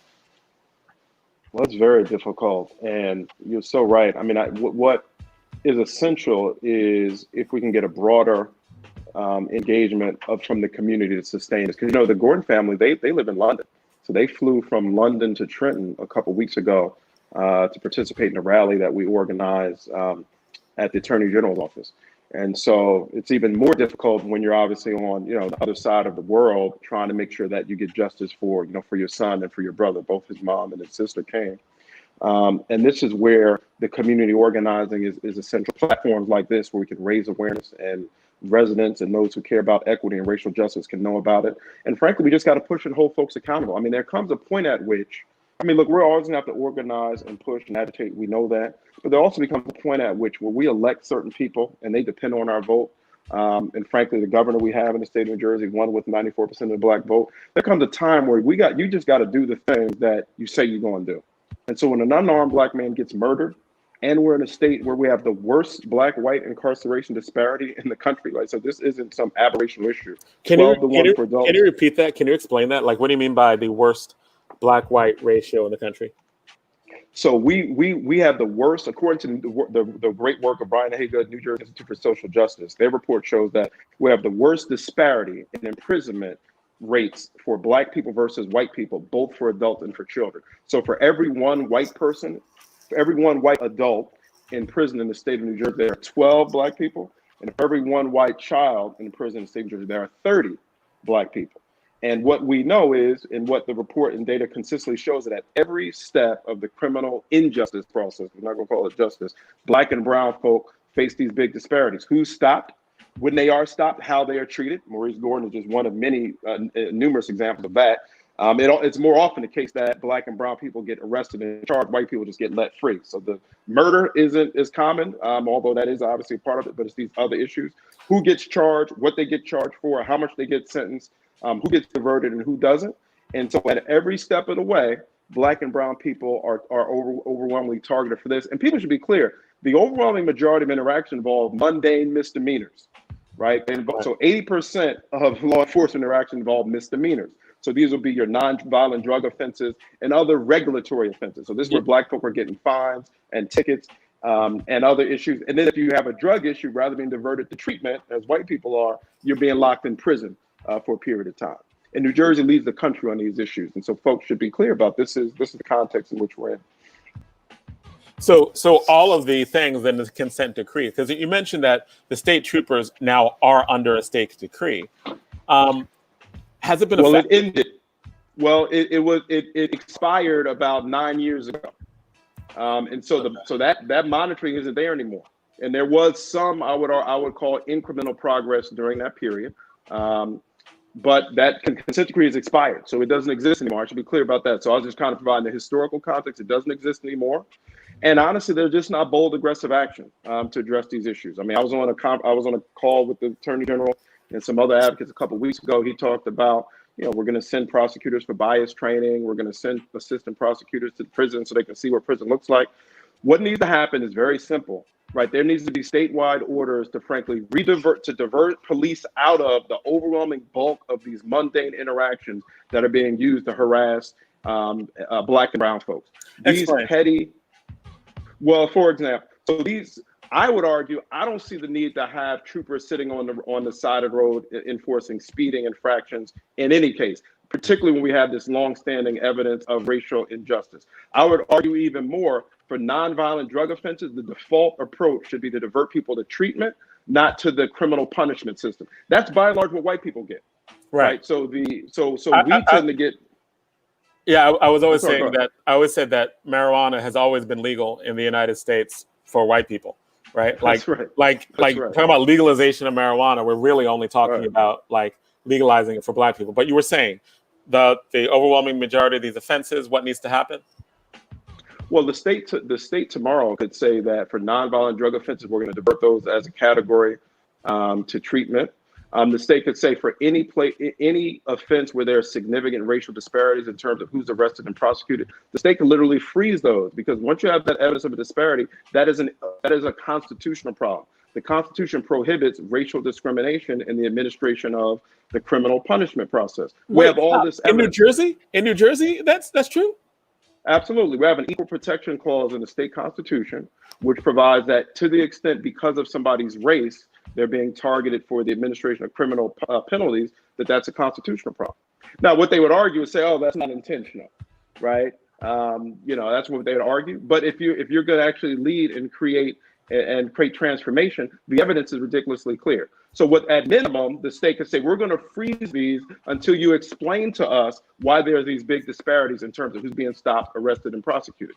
Furthermore, the governor could issue mass pardons, as even people in red states have done, like Oklahoma, where you have all these black and brown people who are in prison on nonviolent drug offenses. You can have mass pardons and send them to treatment rather than keeping them in a box in prison. So you're saying that the governor could do all of these things without any legislation passing now? Absolutely. So just as the same way white people, so there's amazing discretion in the criminal punishment process. So just as a cop can stop somebody, and this happens all the time, it could be a white kid, they make a mistake, they vandalize, they call their parents and say, hey, come get Johnny and deal with Johnny. Right. Or they touch somebody, right, and they're on weed. I catch you out here doing it again. You better go to treatment. I can see you again. I'm gonna deal with it. And the prosecutor has the exact same discretion. Because we have unambiguous, ridiculously clear evidence that this discretion is being used in a way that hurts black and brown people, the governor and/or the attorney general could basically issue an executive order that basically extends to black and brown people the same discretion that's accorded to white people. They don't need any legislation on that. Now, you need legislation to say that, for example, marijuana is no longer illegal in the state of New Jersey. But it's basically what happened with the Dreamers, for example, right? We couldn't get immigration reform done. President Obama said, I'm going to use the discretion I have to say we're not going to prosecute undocumented immigrants for deportation. That's basically what the executive order about the Dreamers does. We can do the exact same thing tomorrow in the face of the fact that New Jersey leads the country in these racial disparities. There's just not the courage to do it. So we can actually end these disparities like now, but we're just not doing it because we don't have, you're saying it's just a question of political will, right? That's what I'm saying. And again, to be clear, the better remedy would be the legislature, because that would be permanent. These executive orders can only last as long as the current administration is in place. But while you're here, let's make the progress we can make. So the point is literally the exact template of what happened with immigration reform. President Obama couldn't get the law passed. He said, you know what? I'm not waiting for y'all anymore. We're going to let these children who are here and who America's their home, they're going to be here at least while I'm president. We can do the exact same thing now in the state of New Jersey. Okay. Donna, do you have any questions to ask to Shavar? No, Shavar, I stepped away, but and I know you gave the overview of the case and where you are now. And I know looking at the video, it was I know these videos are, for me at least, are very hard to look at because we keep coming back with the same outcome. Is the family still here? No, they went back to London. So they were here a couple weeks ago, and the Wednesday before last, they went back home. Okay, and you've given a rally. So go ahead. I'm sorry. Go ahead, Jonathan. No, Donna, you were saying. No, I was just saying. No, I was gonna. Both stop. No, Donna, seriously, do you want to say something? No, go ahead. You go, and I'll catch up. Go ahead. Okay, cool. I was going to say that. What do you think about the consent decrees? I know that we often Zaid Mohammed talks about consent decrees. I know Donna, you brought that up into the Orange, in the city of Orange, to have a civilian complaint review board and have those things actually help deal with it. In this case, it wouldn't have mattered because it's the state troopers. What do we need to do with state troopers specifically? Like granted, making sure that they don't interact with people as much in terms of making these stops. You think that would be enough to go a long way with that? Right. And now, Shavar, was the consent decree with the state troopers, were they as a result of the profiling that was happening before? Was that something that came out from the consent decrees and then it was just never renewed? Yes, yes. So we had 2 consent decrees. One, so the case involving discrimination within the state police against Black and brown troopers, that was brought by the state NAACP. There's a separate consent decree for that. There was another one involving how the state troopers were racially profiling Black and brown motorists on the parkway and on the turnpike. Both of those have expired, and there was some progress there, but.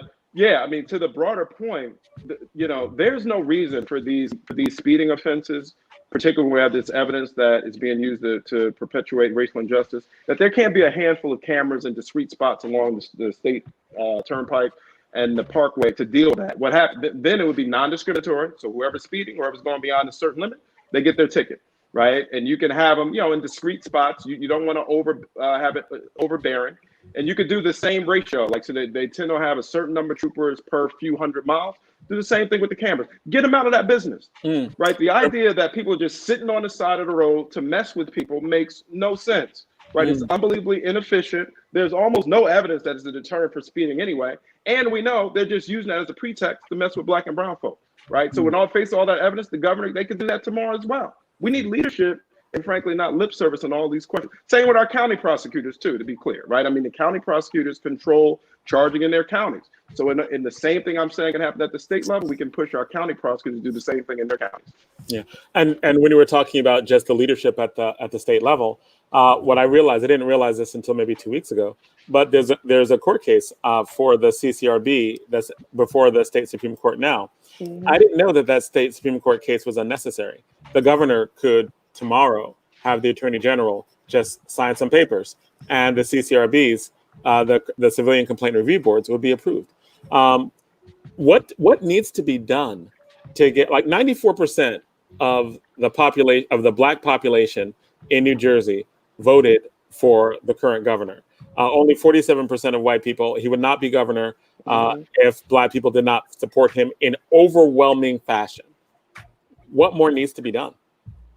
I really believe, brother, we need our own independent political mechanism. As a person who's run for office in the past, thinks about it, in the future. First of all, running for office, people understand it's a very taxing process. It isn't fun, but it's necessary. We need good people to do it. We will attract more people who are more likely to fight for our agenda if we create a political infrastructure to support our politics. I think part of the challenge is because there really isn't one. If you want to run and make a difference on these big issues, you either have to build your own organization, which is unbelievably difficult for anybody who's just a working person, got to work and raise a family, or you plug into the party machine, right? There's just not competing, and the party machine is an appropriate place for people to create change. Like, I'm not one of these who categorically against any of that, but you want a competitive space, right? You want people to have to compete. And it's just really not. If you even look at our ballot in most races, there's very few competitive elections. Many elections, there's not even an alternate on the ballot. So when you have that sort of context, it fuels complacency. It fuels mediocrity, right? So the really challenge is we got to have some infrastructure, and then people just challenge people like Murphy, right? At the end of the day, if people aren't doing enough for our agenda, we got to go get them, right? We agitate, we make noise, and we got to do that. But then at some point, they got to know we have an alternative. Like in anything, I'm a big believer just broadly in options, right? I never, especially as a Black person, I don't want to just have one option. I want many options. And if we don't create an alternate political space to sustain our politics, then we're going to just deal with the best we can get from these folks. And then what we tend to hear is, well, I'm better than Christie. I'm better than the alternative. Look, I passed a bill where y'all can vote now. Well, most of us shouldn't have been locked up in the first place. Right. And we're talking about a rule that's 170 years from you're supposed to do that. Like, to me, that's like breathing. And so, but if we don't create an infrastructure to sustain our politics, I don't know how we get much more, or we're just going to depend on, can we get some heroic individuals to run and challenge and try to beat the machine? And even if they can, that's not really sustainable. It's not connected to a broader infrastructure. And to that point, we, and as Shavar, I guess you're saying is because we're not at the basis of all of the issues, we don't even participate in the process, because if you look in Essex County, and I always say as Essex County goes, so does the state goes, but Essex County only turns up in 30% because, like you said, we don't feel like we're a bigger part of the process, and it's something that we're constantly trying to engage people. You got to get out and vote, and and we still only get a 30% response rate. So to that point. Well, I think part of the problem is, what are you voting for? Like in so few races, there's any competitive. Like we have to have a mechanism where that's rooted in an agenda that our community decides through some process that makes sense. Then that infrastructure recruits people. I mean, if I look at my ballot in most races, there's not even any, I vote all the time, right? And it's rare there's anybody else to vote for, right? And every once in a while, there'll be a couple people who really don't have any resources to get a message out. And so I'm not surprised a lot of people aren't coming out to vote, because there's literally, for so many of these races, there's literally no other alternative, right? And so my view is that won't change until those of us who are leaders work to change it and create some mechanism where we can generate our own candidates, and be able to say, look, we have votes, we have influencers, we have faith-based leaders, we have all of our political assets, and people got to come to that process where it's like, where if you're not going to do enough to move an agenda, we're going to go do something else, and we're going to generate the candidates who will support that something else. And what you're talking about doesn't necessarily need to be a political party, but people who raise money, people who can get out the vote. And getting out the vote probably is the most important thing, and have constant contact with voters and voter education. Like many of the interest organizations that we're all a part of call us and tell us who to vote for, and they raise money. And weeks before Election Day, they are helping to get out the vote to begin with. Right? I'm a member of the NJEA. They're a voter interest organization. They are very strident in their voter interest to get that out. In terms of phone calls, mailing, lobbying people. Is that what you're talking about for Black people, basically? Like, we need our independent voter, issue-based voter. Like a pack. We need a black pack. A black pack. Voting. Yes, I believe that deeply, because NJA is a great model. They have a C4 and a PAC. See, what we have in New Jersey, what's we have a C4? I'm sorry. So in the tax code, there's the 501c3, which is a tax exempt organization. Those organizations can do like issue advocacy. They can't do electoral politics, right? So they just can't do that. So, whether it's, New Jersey Institute for Social Justice, the NAACP, although they do have a C4, but it's not funded. For most of our advocacy organizations do amazing work, thank God for them, but they're generally C3s, which means they can't do electoral politics. In the tax code, there's something called a 501c4, which you don't have to pay taxes. If the person who contributes don't get the same tax deduction, but it doesn't have to pay taxes. A C4 can do politics. A C4 can say, go vote for Jonathan Alston because he's going to fight for our agenda. A C3 can say, policymaker, you need to do better on mass incarceration, but it can't say go vote for Jonathan Alston. A C4 can raise unlimited amounts of money, and the NJEA has one, the example you use, and say vote for Jonathan Alston. He's going to do the right thing for our agenda. We don't have that in the state of New Jersey. We have these great C3 organizations that do issue advocacy, but as a person who's run for office, and I know what you need in terms of people to knock on doors and the money you need to get mail out and the people to take off for election day to pull votes out, right? You need an army of folks to do that. We don't have any infrastructure to organize that around our politics. So like I say, we depend upon individuals, and that's just not sustainable. Because it's also not sustainable, because even if you get an individual to jump in, if you got an army on the other side, it's going to be hard for people to know who you really are, because they're going to frame you the way they want to frame you. So the bottom line is we have to create that, right? We do not have it. We have an amazing group of Black folk in the state of New Jersey. If we could create that infrastructure and organize our politics, the party first will respond dramatically differently to us. They see that coming.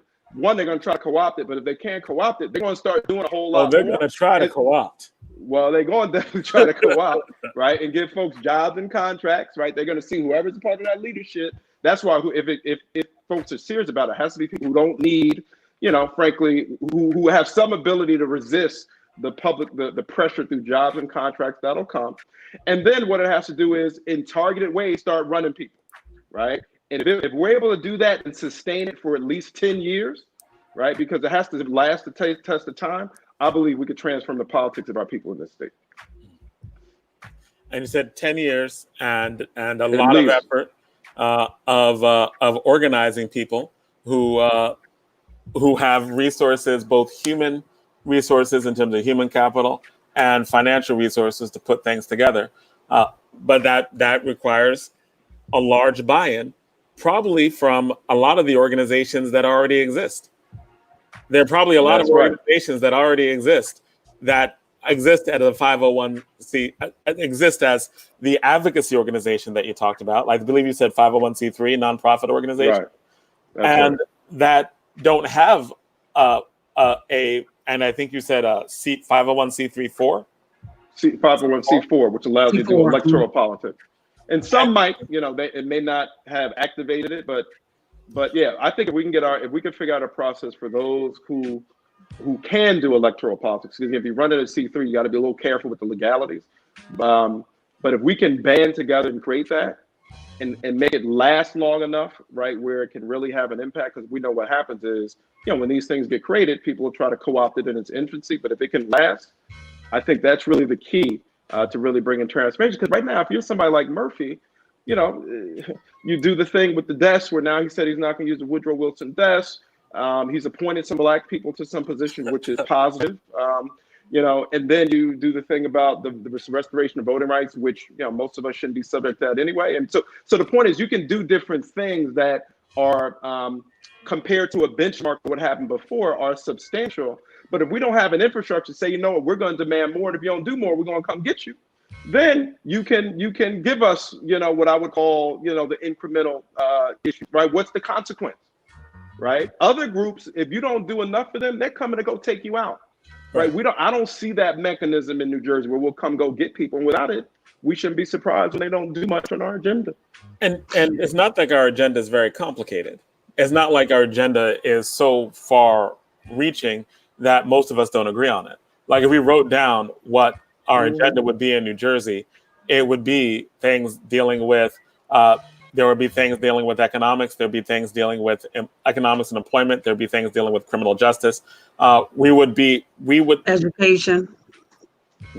Right. We're dealing with education. That might be a little more divisive, but the other stuff would be pretty consistent, right? Like I think that there's some things that we disagree on, but there's some things that we really would agree on across the board. Like it would not, we would not need to, we wouldn't even argue. Like most Black people don't argue about most issues, right? Like about education, we might argue some about that, but even there, I think we agree on more than we might not, right? Right. We got a couple disagreements, but right. And I promised that we would not talk about that. We had an interview. We would not talk about that thing. But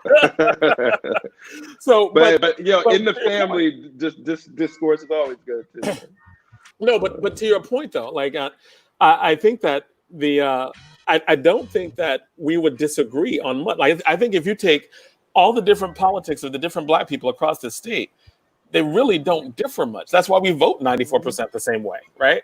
Like because on most issues, we're really straight down the middle. Like, don't shoot us. Like, don't shoot us, right?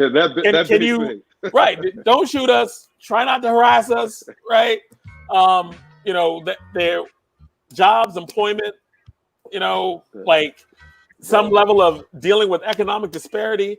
I think most of us would even agree on reparations if we talked about what they were in a particular way, right? So absolutely. I just think that what you're talking about is ripe to happen. And something tells me that since you brought it up, I gotta ask, are you already working on it? I'm beginning to talk to people. I think we just need it. I mean, we need it. I'm here to do whatever I can to make it happen. Anyone who's listening wants to work with this to make it happen. Let's do it. I just want to see it happen. Like it's one of these things. Like so many things I'm personally involved in. It shouldn't be because it's just a gap and it's just not happening. Like it's not like it's like, hey, I don't have anything better to do. Let's just find more. But if it's not happening, some of us just got to work to make it happen.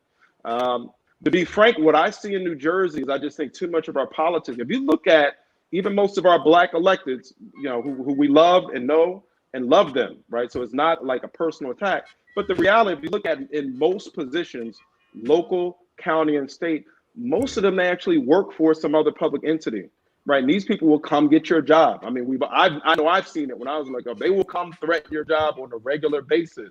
And because there's not the independent or political entity, even if they can't get your second job, because most of them have their full-time job as some public sector job that they will threaten, your elected position, if you don't have a machine that supports you, they'll say, we'll just take you off the line. And the line is a whole nother issue. Very few states have the line, right? That's a whole nother perversion that doesn't make a lot of sense. Because the whole point of a primary is for the voters to decide who the party's nominee should be, but the party apparatus puts a thumb on the scale through the line. On top of the fact that the party apparatus puts a thumb on the scale because the public workers will be pushed and the public contract will be pushed to contribute to the candidate and do door knocking for the candidate and all of that. And so in any event, it's all to say that if others, first off, others out there already doing it, awesome. Let's do it. However I can help, that great, or not help is great. But if they're not, then I just think some of us got to go try to make something happen. Otherwise, things aren't going to really change. Right? I mean, what more do we need to see to realize that if we don't do something different as a community, the conditions aren't going to change? We have the worst black-white, not only have the worst black-white incarceration disparity, what we talked about, we have the worst black-white wealth gap. Right? The average black person in New Jersey has $5,000 of wealth, which means they die. They really can't even pay for the funeral. The average white family has $300,000. We're talking about a 60-to-1 disparity, which also is the biggest in the country, and we don't see any significant action to address that either.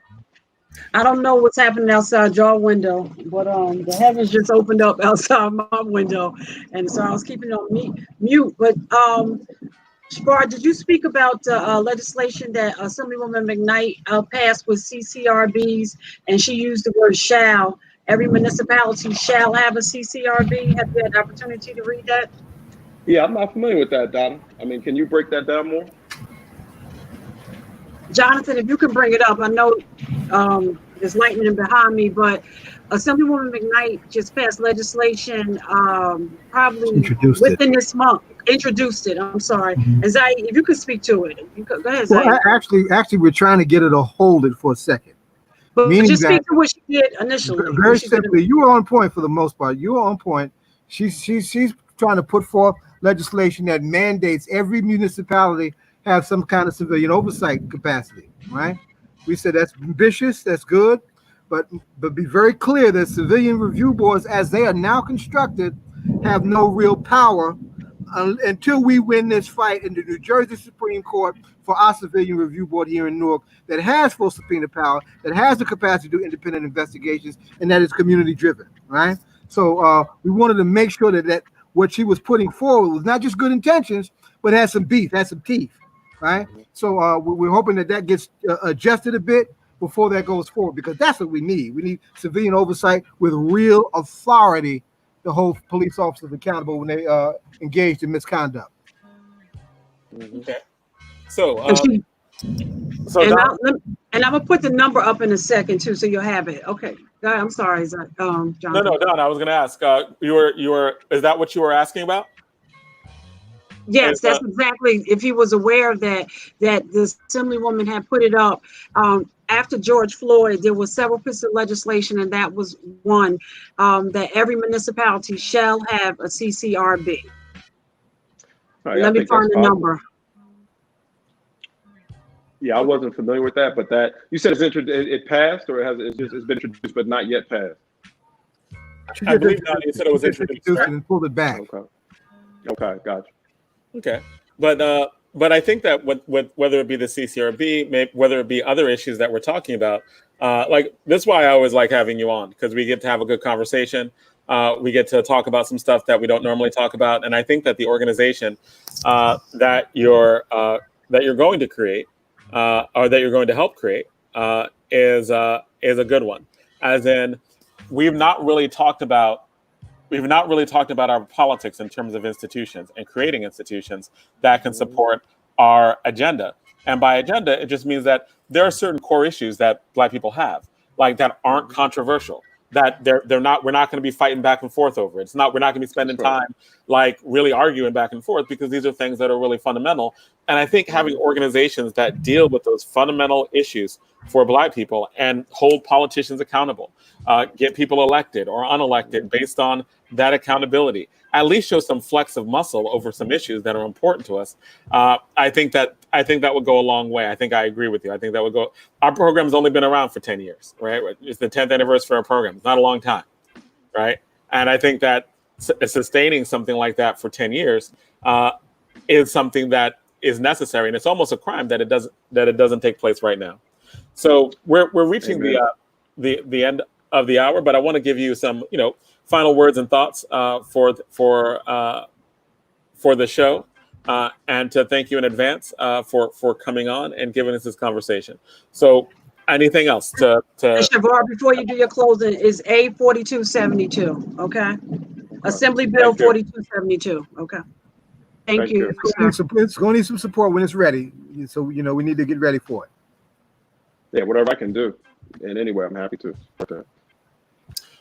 So to end this out, what more advice would you give us? How would you want to, we already talked about, you were not on our show before, so we know your favorite hip hop artist, but you can weave that into your answer too. I believe you're gonna say, I believe I know who you're gonna say, right? Yeah, he finally came out with an album about 3 months ago. Right. Well, it's my favorite is Nas, but of all time. But Jay Electronica, who finally came with his album a few months ago, is right there.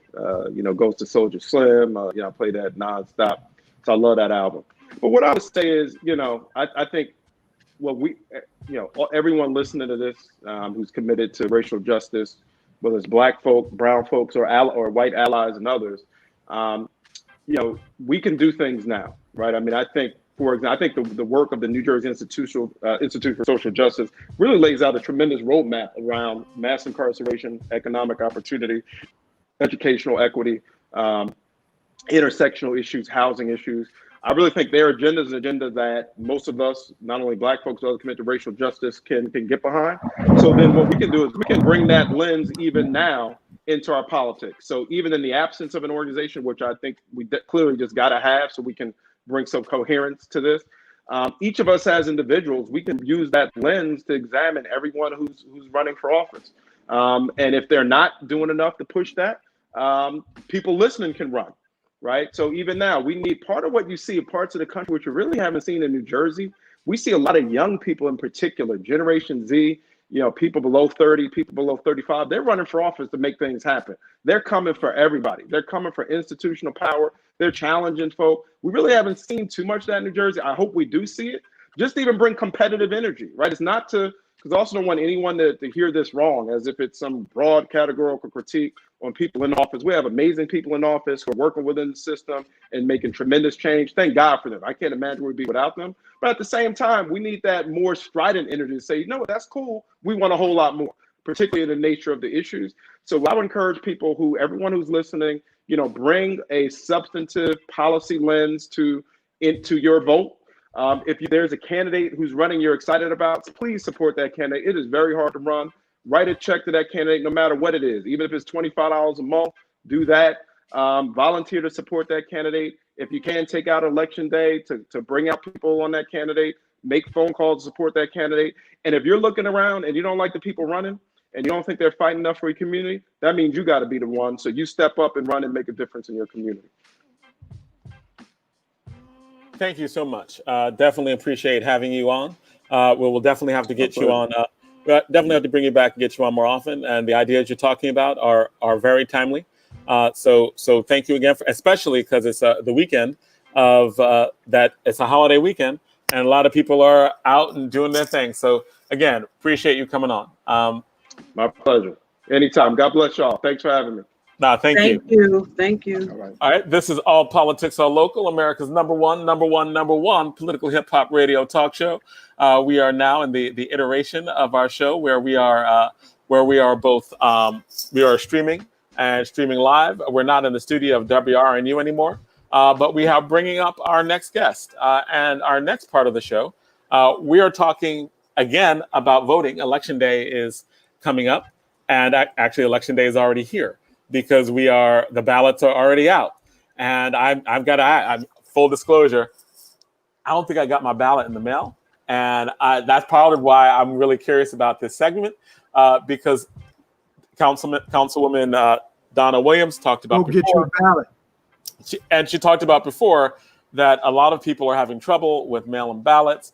I remember she had a conversation on mail-in ballots and people even knowing how to fill them out correctly. A lot of ballots that were rejected. So introducing this section, we have, well, actually, I'm going to introduce Donna, the good, wonderful woman, Donna Williams from Orange, and organizer who knows everybody.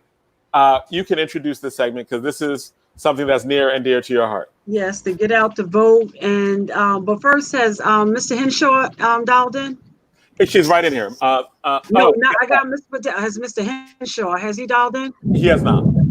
Okay. So we'll just catch him when he gets in. So I got to the heavens opening up behind me. So it's the sky is just like, whoa. I haven't seen storms like this since I was a kid.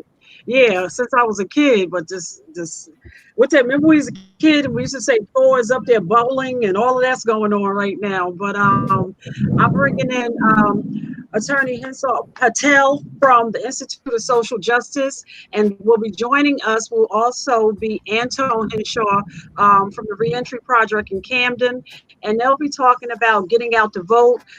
We actually have on March 17th, a new population. They have come in and they have been allowed to vote, and those are persons on parole and probation.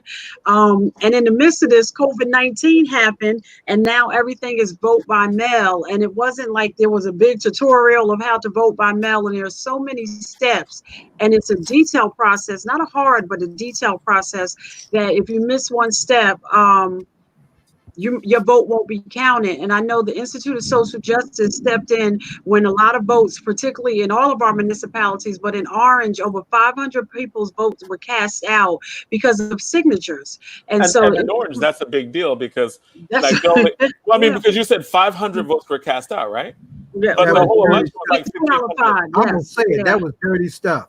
But it was only only 1,500 votes in all, right? Like exactly. Exactly. That's like 18 for it was a lot. It was a lot, like 1,800 for mayor, but that was a lot, and a lot of them were for signatures, and they weren't by what I want to say professional signature people. It was people who worked for the Board of Elections who said this didn't vote. And I know in my household, my mother's had registered to vote like 30 years ago, and her signature had changed from when the first time she registered. So that was a horrible reason. But I know Attorney Patel, you guys fought that and you prevailed on that, but it was just. And you didn't have an opportunity to cure it, so that's why it was a big deal. Go ahead, Jonathan, because you're about to say something. Well, I was going to say you can fully introduce. Fully introduce Ms. Patel. Yeah. I was going to say Henal Patel from the Institute of Social Justice, and they fought one of the biggest issue why a lot of people's votes were getting tossed out for signature reasons and no opportunity to cure. So I thought it would be helpful if they were here, and to also to describe this voting process where you have to do this, do that, stick it in here, turn around 3 times, and all of this. So a lot of people were challenged by the process. So I was challenged. I was angry as hell. Hi, thank you for having me. Can you hear me? Yes, we can hear you. All right, perfect. Thank you so much, Councilwoman. And thank you so much for inviting me and the Institute here. I wanted to just circle back to a couple of things that were mentioned. First, I was listening into the prior segment when you had Shavar Jeffries on, and I mean, I agreed with a lot of what was discussed. I wanted to touch base on some of the things you mentioned at the end on what people can actively do right now and how you can use the power of your vote to affect policy. The Institute has released this document called the 10 Things You Can Do. It is available njisj.org/10 things, 10-things.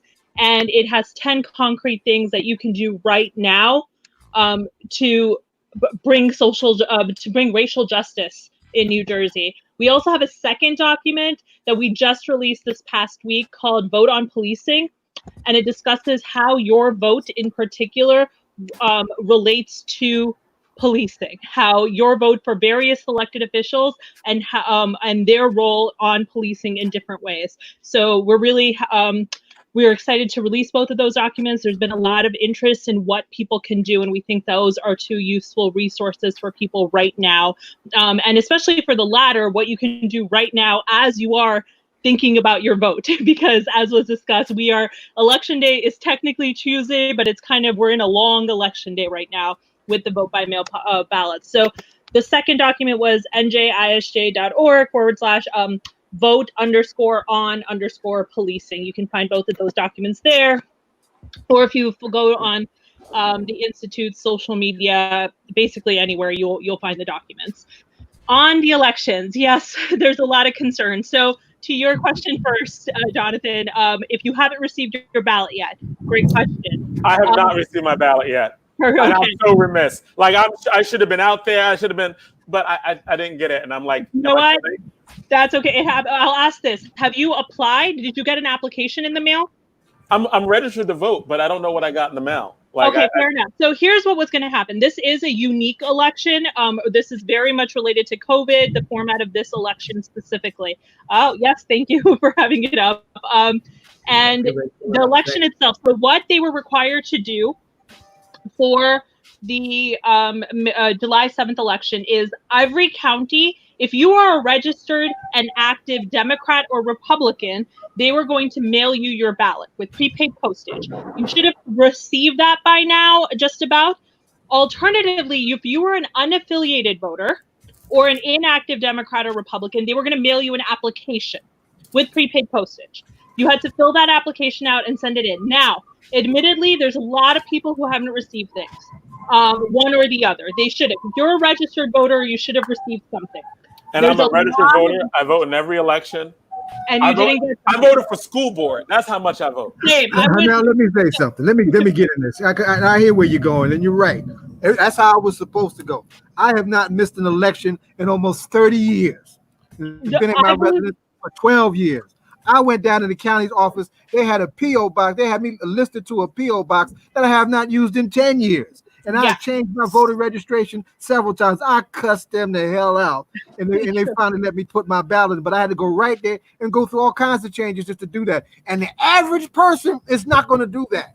So that's exactly that is precisely what's happening right now. This is what they're supposed to be doing. They are trying. I will give them credit, give them credit for that. They are trying, but there is a bureaucratic problem here. And one is like, there are old addresses or things like that happening, or they're mailing things out and there are delays in the mail. There's a lot of problems. And that is unfortunate for voters, because for us, it comes down to what is in the voters' interest. And if voters aren't receiving their application or their ballot, that is a problem.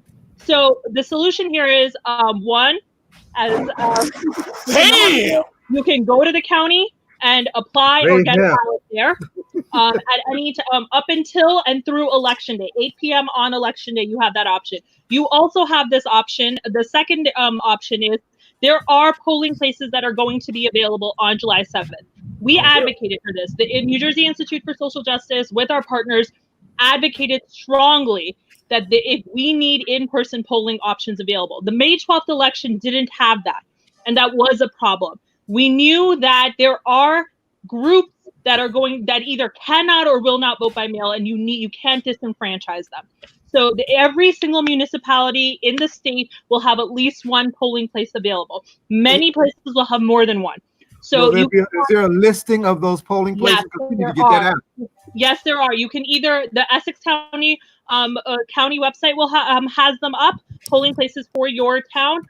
Alternatively, you can also go on the Secretary of State's website, the Board of Election, and where it says find my polling place, put in your address and it will tell you exactly where you can go vote on Tuesday. They are also supposed to be mailing out a postcard with your polling place. And I know it's gone out, and in a lot of counties people have received it, but there has been delays in the mail. We are hearing that. So there is a chance you might not get that information. So please look it up yourself. I advise you can reach out to us at the Institute and I can help you find it. But you can go vote in person on election day. Yes, exactly like Councilwoman Williams has up. That is what they're going to send you in the mail. They ain't get it. Fair enough, and that is a problem. So you can find. And I got it today. Okay. Wow, you got it today. Yes. Today, yes. People are Okay. getting it Before the now. election. That's crazy. So the election is on Tuesday, and you can go vote in person. And if you haven't received your vote by mail ballot, I highly recommend you do that. Or again, you can go to the county and get your vote by mail ballot there, and just hand it over. One thing is, if you are concerned about the mail, and I understand that if there's a delay getting the mail to you, there might be a delay when you send it back in. Send your ballot back in. Exactly. Now, Exactly. the law is for this election under the executive order by Governor Murphy that as long as it was postmarked on election day, if it's received within 7 days of the election, they are going to count it.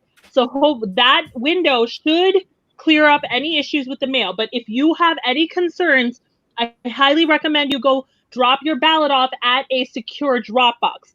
Those secure drop boxes, they're similar to a mailbox, but essentially what they do is cut out the post office, cut out USPS from this process. Hold on, wait, because you just do something I never heard of before. So fair enough. It's new stuff, man. Are you saying that?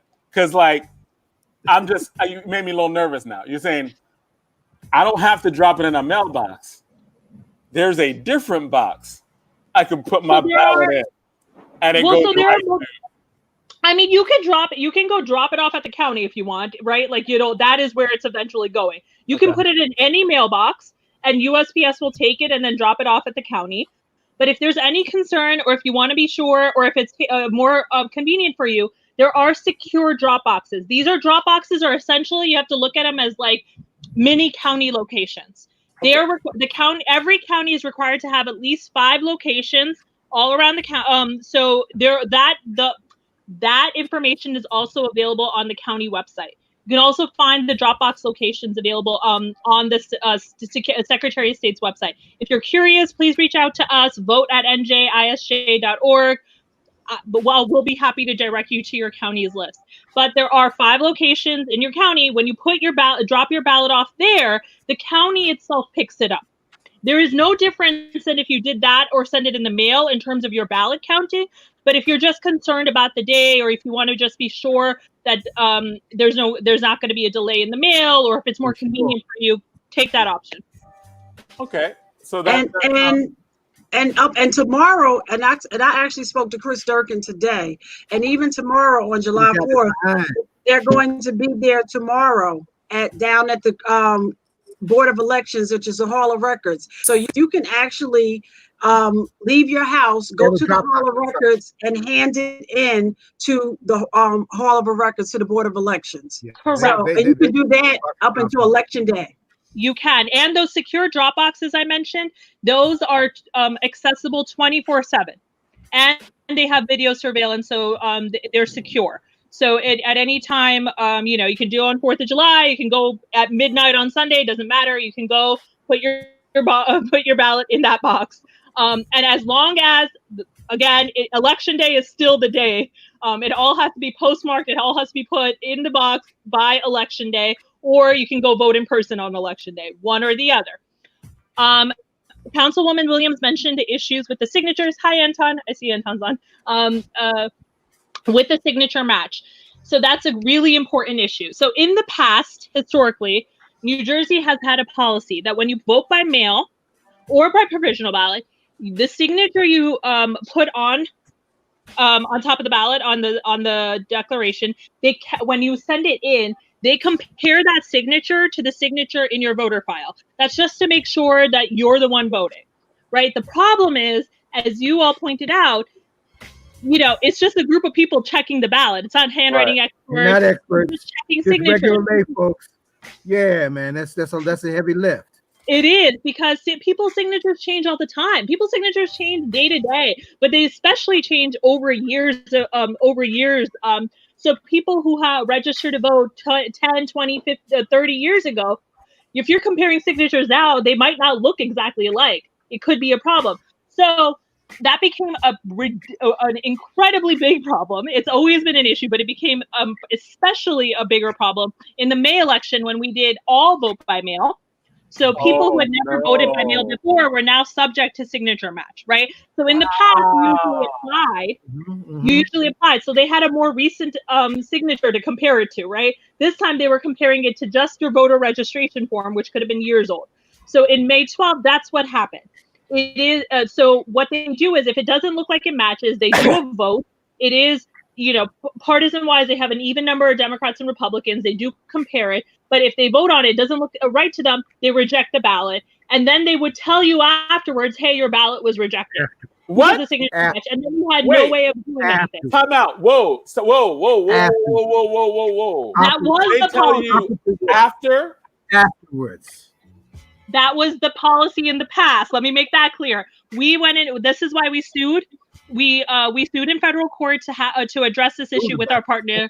We sued with our partners on behalf of the NAACP in New Jersey and the League of Women Voters of New Jersey in order to address this issue, and some individual plaintiffs who had their ballots rejected. Now, the way it is right now, we have come to an agreement with the state for the July election. The litigation is ongoing while we work on a long-term solution, but for July, we have a process in place for notice and cure, which means that when you send your vote by mail ballot in, or when you vote provisionally in person, when they do the signature match comparison, if they think there's some concern with your signature, they will send you a notice. They are required to send that out within 24 hours of them seeing an issue. Then once you receive that, you will have until July 23rd to verify your ballot. Basically, when they let you know, they're going to give you a cure form. You send that in, you sign it, you put in either the last 4 digits of your social security number or your driver's license number or another common ID thing, ID number, and you put that in and you say, hey, nope, that was me, I voted. Don't throw it out. Is basically what the process is. And you can submit your notice, your cure form, that's what it's called, either in person, by the mail, by email, by fax. And so this process, just keep that in mind, just in case there's an issue from July 7th to July 23rd, you might get that in the mail. Be aware and just make sure your ballot is counted. So this new process should fix a lot of the issues we saw in May. We're really happy with the settlement so that we don't have that same policy that they used to have. Now, was it Public Enemy said, can't trust it. No, can't trust it.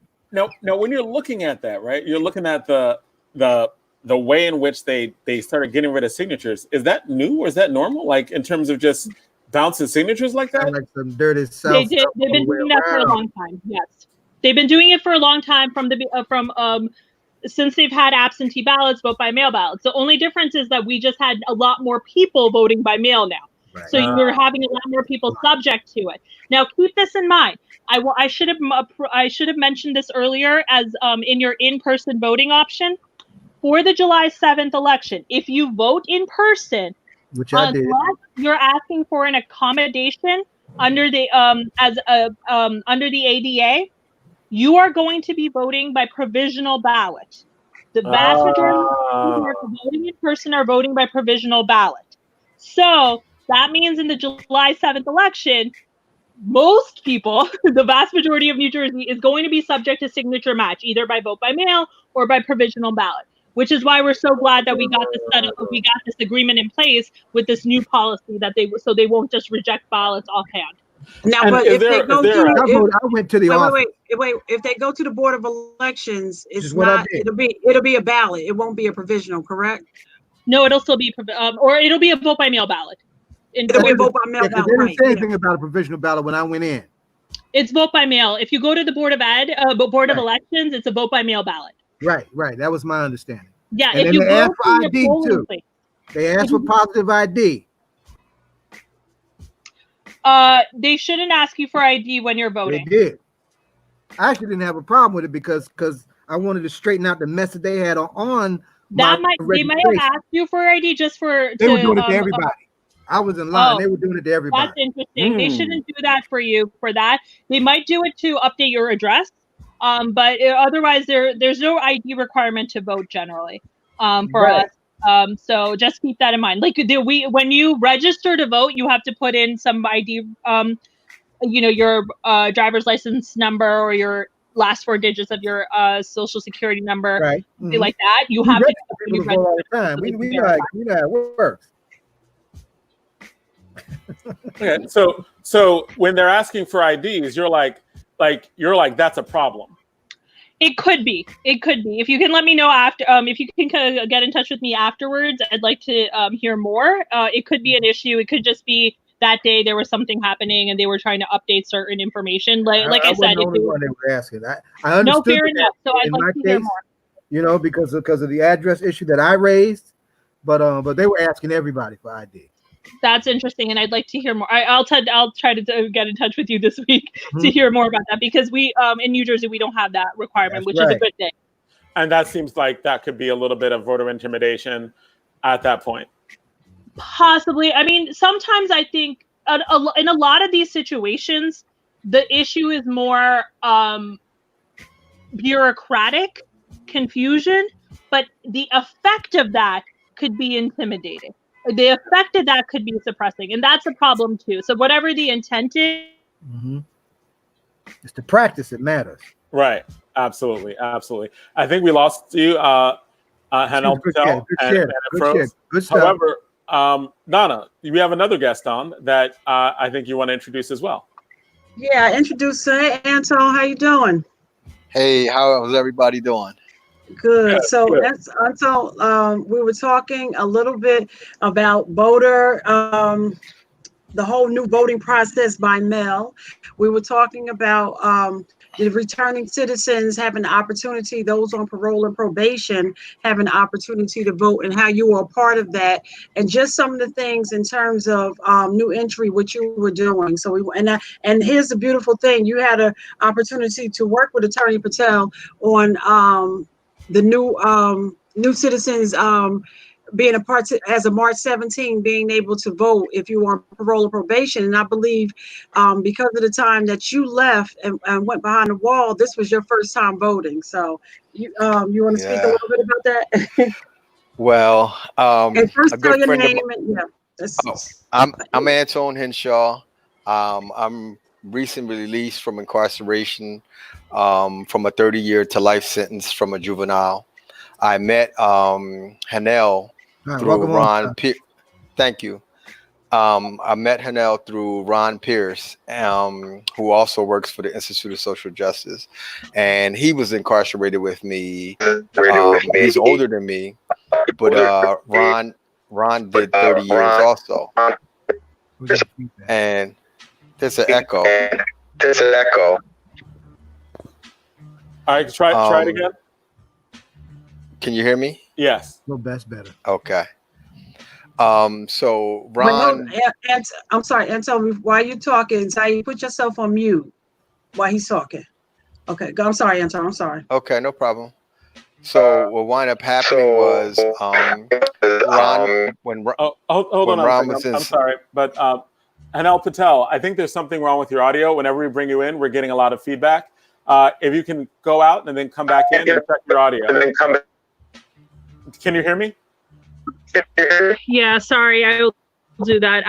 My Wi-Fi, all of my internet shut off because of the storm, so I'm on my phone. Oh yeah, this storm is tough. So I will try. All right, so I'm going to take you out of the stream and just go out and come back. All right. Can you guys hear me well? We can hear you incredibly well. Okay. So Ron, before we left, we were part of a college program that we started and changing legislation inside. I was part of a focus group that wrote a white paper on making education mandatory in all New Jersey state prisons. And we were successful. And as a result, we restored higher education. It was a 28-year fight to restore higher education inside prison. So Ron was one of the first of our group. We dubbed ourselves #TeamWorkHard. And he came out and he got a job with the Institute. And he began to work on restoring our voting rights. But the mission was to be the third state in the union that allowed prisoners to vote. Because we understood through things that we were learning from our professors that when you disenfranchise someone from the right to vote, you really saying that they're truly a non-being. They don't exist and they're not valued. And I had officers and administrators tell me over the years, you know, I literally grew up in prison. And they told me that, you know, your voice doesn't matter and you don't count because you don't vote. And I'm like, I wasn't even old enough to vote when I was incarcerated. So I've never voted. I've never had an opportunity to vote. I never realized it's important until they took it away. And Ron would always say, if it wasn't important, why do they fight so hard to keep you from doing it?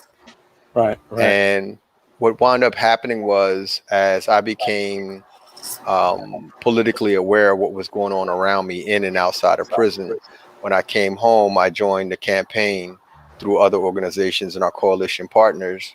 At the time, I was the vice president of Women Who Never Give Up with Gail Muhammad. I'm not that anymore, but and we worked tirelessly, testifying before the Senate and Assembly, meeting with elected officials and talking about why this is so important. And at the time, the bill included all of us, inside and out, but they carved out 18,000 and left 83,000. So we had to decide as a coalition, and it was a big rift, that whether or not we're going to do this. Now, what do you mean by they carved out 83,000? They carved out 18,000? No, they carved out the 18,000. What does that mean? The 18,000 people that were currently incarcerated. We were all included. Probation, parole, and those that are currently incarcerated. So the initial bill had us all. Yeah, persons behind the wall were included as well. And so the only persons that are not included now are people. So everybody can vote except persons behind the wall. Correct? Correct, Antonne? Right. Okay. So, yes, correct. So what we did was, when they bifurcated the bill, we still pushed forward, because what we saw was an opportunity to it was an opportunity for us to become a voting bloc with 83,000 people on probation and parole to go back and fight to get that 18,000. So there was the split between those that were out in the Senate and arguing for the bill. We had a little split where all or nothing. And myself and Ron and a few other people made the argument, well, if we do this right and we look at the numbers, 83,000 can influence the ability for 18,000 to actually have the right to vote while they're still incarcerated.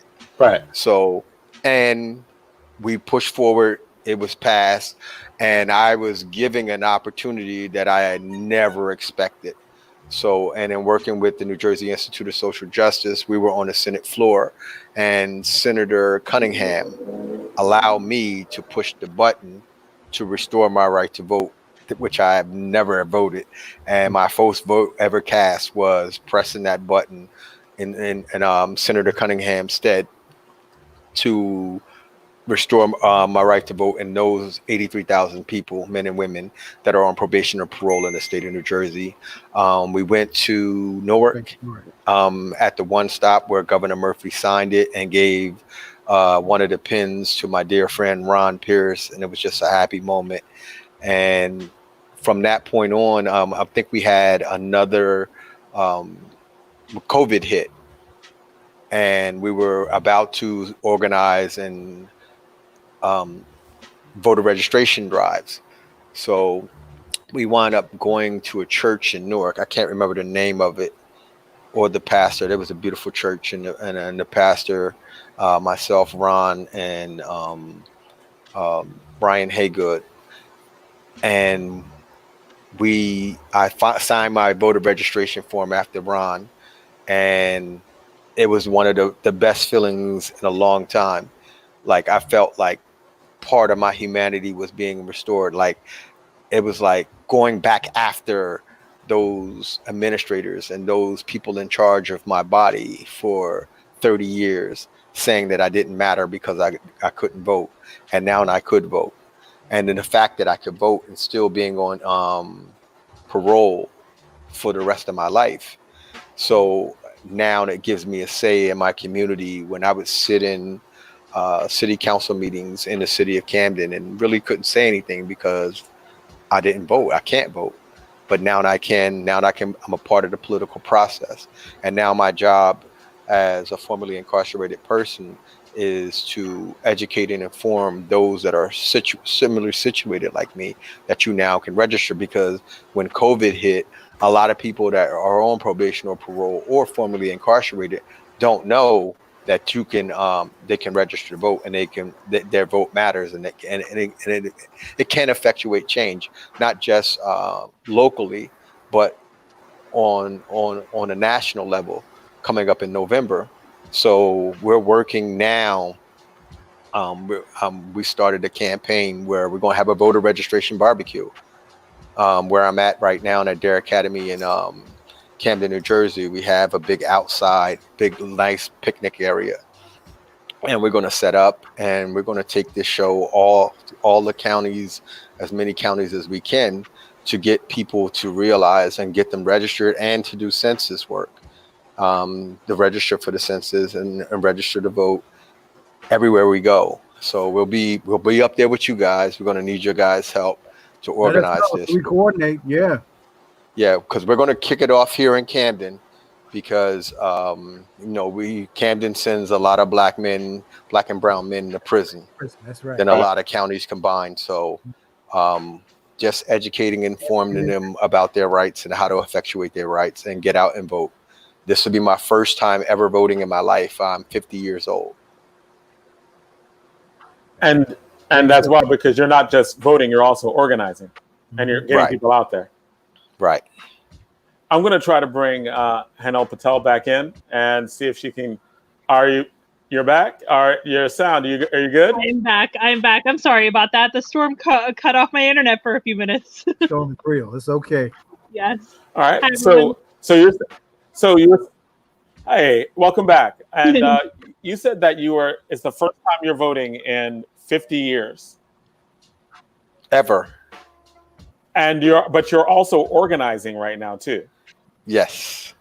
Yeah. Like how big? You said like 83,000. How many people do you think you're going to be able to get to vote in this next election? Well, prior to COVID, they said that my goals were too lofty. My goal was to personally be involved with registering 10,000 people. After post-COVID, and everybody's a little afraid to move around and still come out, dying has that effect. So I've readjusted my numbers. I want to say probably maybe 2,000. 2,000? 2,000. Okay. And what is the potential going in long term for this? Like, if you could, like there's so many people who did not want people who have been incarcerated to vote because they knew that if they voted in mass, it could be transformative. Yes. Well, you have to understand too. There's a lot of misinformation. There's a lot of ignorance when it comes to voting, right? And when you look at the history in the state of New Jersey, while we were still yet slaves, they restricted the right to vote to just white men. So it wasn't about what they're making about now, right? That they already saw the writing on the wall long before it came, that this was going to be for people who were propertied, the rich, the elite, and things like that. And they made sure. That's why our campaign was 1844 no more. We were still slaves in 1844.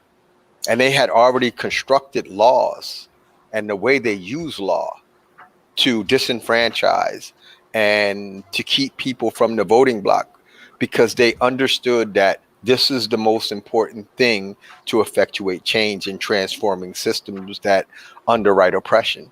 So what they wound up doing was, for us, we saw it as an opportunity. One of the misnomers was we were all going to vote the same. We would be Democrat or Republican, right? I don't know what I am. All I know is whoever has something that's consistent with my agenda and the agenda of the people that that live the way I live and have the same needs, then that's who we're voting for. You know, it doesn't matter. So that fear was unjustified. And I think when we testified before the Senate, we had people that were in the military that was in prison with us. Ron was a Marine in the military. You know, we had Paul. He was Iraqi war veteran, Afghanistan. You know, and we had so many different dichotomies and different personalities. All Eric Pereira. You know, like it was so many of us. So it kind of dispelled that. That misinformation and that disinformation that they were promulgating in the media and amongst their fellow senators. But let's be clear, this was decided on party lines. Oh, so in other words, Republicans were like, nah, no, we ain't doing it. Not New Jersey, ain't having it. Not now, not 1844, 1944, 2044, we're not having it. Right. Okay. So, but I'm gonna be honest with you. We made some headway with some Republican senators, and Ron and myself in the Senate chamber, right outside the door. I'm not going to name his name, but he came out. He talked to us. He said, "Listen, you guys. Since I met you guys," and he was a Republican, and he said, "Since I met you guys you're very informative, you're very caring, and if this came down to a tie vote, I would vote for you guys. I would support your legislation, and I would vote for you." And that kind of like let me know that it doesn't matter which party you is. If you can touch someone's humanity and explain what your humanity is seeking to do, right? Most of us coming out, all we want to do is feel human and like we belong and we're part of the system. We pay taxes, but we can't vote. We can't. That means I'm paying money into a system that I have no say in. And for a lot of us, how is that right? Long after the sentence is over and the incarceration is done. So to deny us the right to vote was strictly retributive. It had no political gain or substance behind it. But yet they wanted to continue in this retributive vein. And I think we made a good case and a strong case through our lived experiences. And they, for the most part, it passed. And now we have to do the work. This is like once it passes any legislation, now the work is implementation. So myself, Hannah, Ron, Aretha, and the other Miss Pam, Baltimore, Miss Nye, Anthony Ways, Ibrahim Sudamani, we're pushing this now to get this voter registration drive, because who knows the people who have come home and what they're going through and the apathy that they feel towards voting and how to galvanize them to vote than us. So, and when we do this work, they're like, Tone and them, they did this while we were inside and now they're out here doing this. So we have a consistency, and we're also credible messengers. So, and that message carries weight. So it's with our coalition partners, guys, organizations like yours and other organizations that are coalition partners, what they find is that put us out there, all right, they'll listen to you even more, because now you have people that are credible, that have been through what they've been through and have a shared and lived experience, and they'll come and vote. So, and like Henal was teaching us earlier this week, the thing is that it's not just about registering them. Now it's about getting them to the polls in November and making sure that they follow up and follow through. So now you look at yourself, and I don't know your story, but I'm gonna just say it, in a way to where if you've never been through what we've been through, when I say, listen, make sure you show up, he's not going to disappoint me. She's not going to disappoint me, because they understand that I'm going to show up and I'm not just fighting for myself. We're carrying, because this is going to make a difference for that 18,000 we left behind. And if we don't do this now, we may never get this opportunity again. Now, and Henal, you can jump in as well.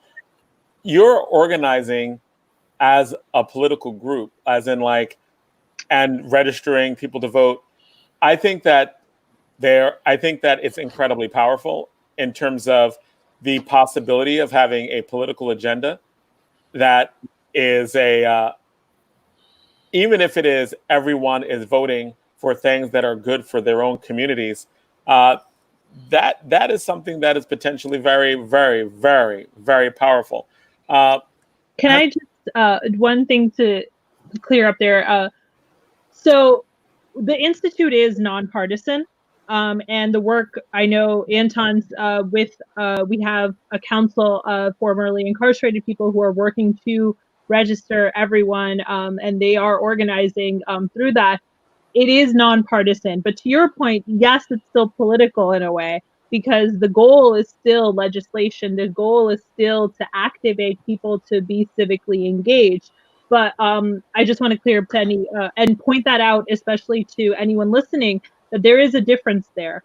And it's an important distinction that you can be nonpartisan and still want to affect change. You can be nonpartisan and still have an agenda and still vote accordingly. So, and you can use that power accordingly. So, just to, make sure you use it, no matter what, even if you're fed up with both parties, or if you don't know enough about parties, or whatever, either way, you can hold elected officials accountable. You can use your vote to affect change. You can care about legislation, care about specific policy. You just have to use that power that you have. And the only difference really would be that if you're partisan, you're supporting a particular party and a particular candidate. Yes. If you're issue advocacy, you can be for getting you can be for specific issues that are good for your community. Exactly. Right? Like you could be for free college. You could be for, you can advocate for those issues that you think are important. And if the Republicans jump on it, that's fine. If the Democrats jump on it, that's fine. Exactly. But it's just a matter of the issues become the thing. And that's something that you can do as nonpartisan organizations. Exactly. Yes. And any voter can do. You do not have to register for a party. But there are a number of people in New Jersey who are unaffiliated voters, right? It's about half the voters in New Jersey, I think. I don't know the exact numbers actually, but it's a significant number of the voters are unaffiliated, and that's fine. And let me do a commercial break right there. And if you were an unaffiliated voter, John, are you a registered voter? Are you registered Republican or Democrat? You are. I was going to say, those are the people that the unaffiliated people, going back to our earlier conversation, are the people who did not get a ballot. The unaffiliated people, they got an application. They got an application. So I just wanted to say that. Okay. So longest. Okay, because a primary election is for those who are declared. So, okay, I'm sorry. Okay, I just wanted to go back because that's where your internet kind of broke up and now. So I'm sorry. Go ahead. Absolutely. I should point out that if you do vote in this election, you will have to declare.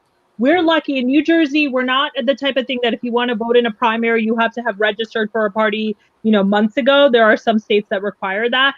But you do have to register for a party. So if you want to vote, you can be unaffiliated up until election day. But once you vote for one of the parties, you have to choose. You can't vote both in the Democratic election and the Republican one. You have to choose. And once you do, you're now going to be a registered member of that party. You can always change your registration after, but you will become a registered member of the party because that is how you vote. The primary is specifically for members of the party. Okay. So I'm sorry. And I have to say that helped my tears from flowing because when Antonne said I'm carrying the people 18,000, that hit really hard. So I needed to break it up. That's real stuff.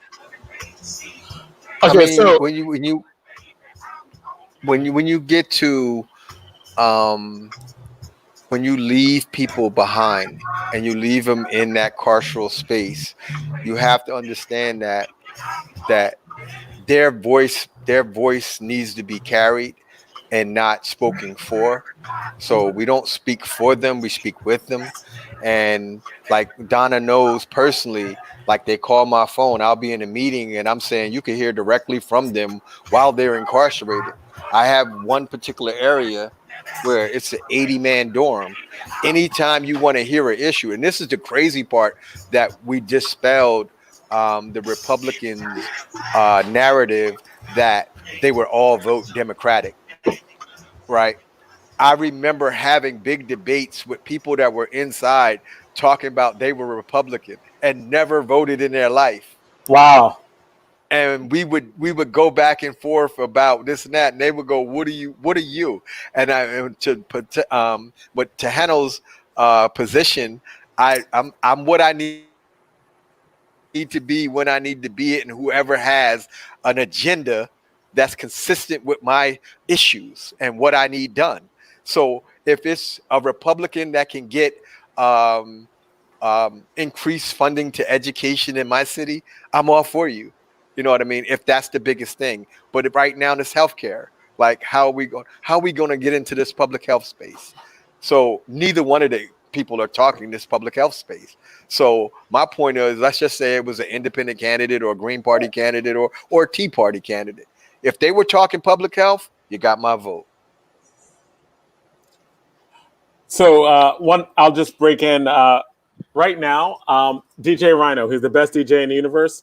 And we have another broadcast going on right now, and that's on Periscope. And we have the feed running on the bottom. We have our All Politics Are Local after party that has started. And so I can hear both broadcasts at the same time. So if I'm a little distracted,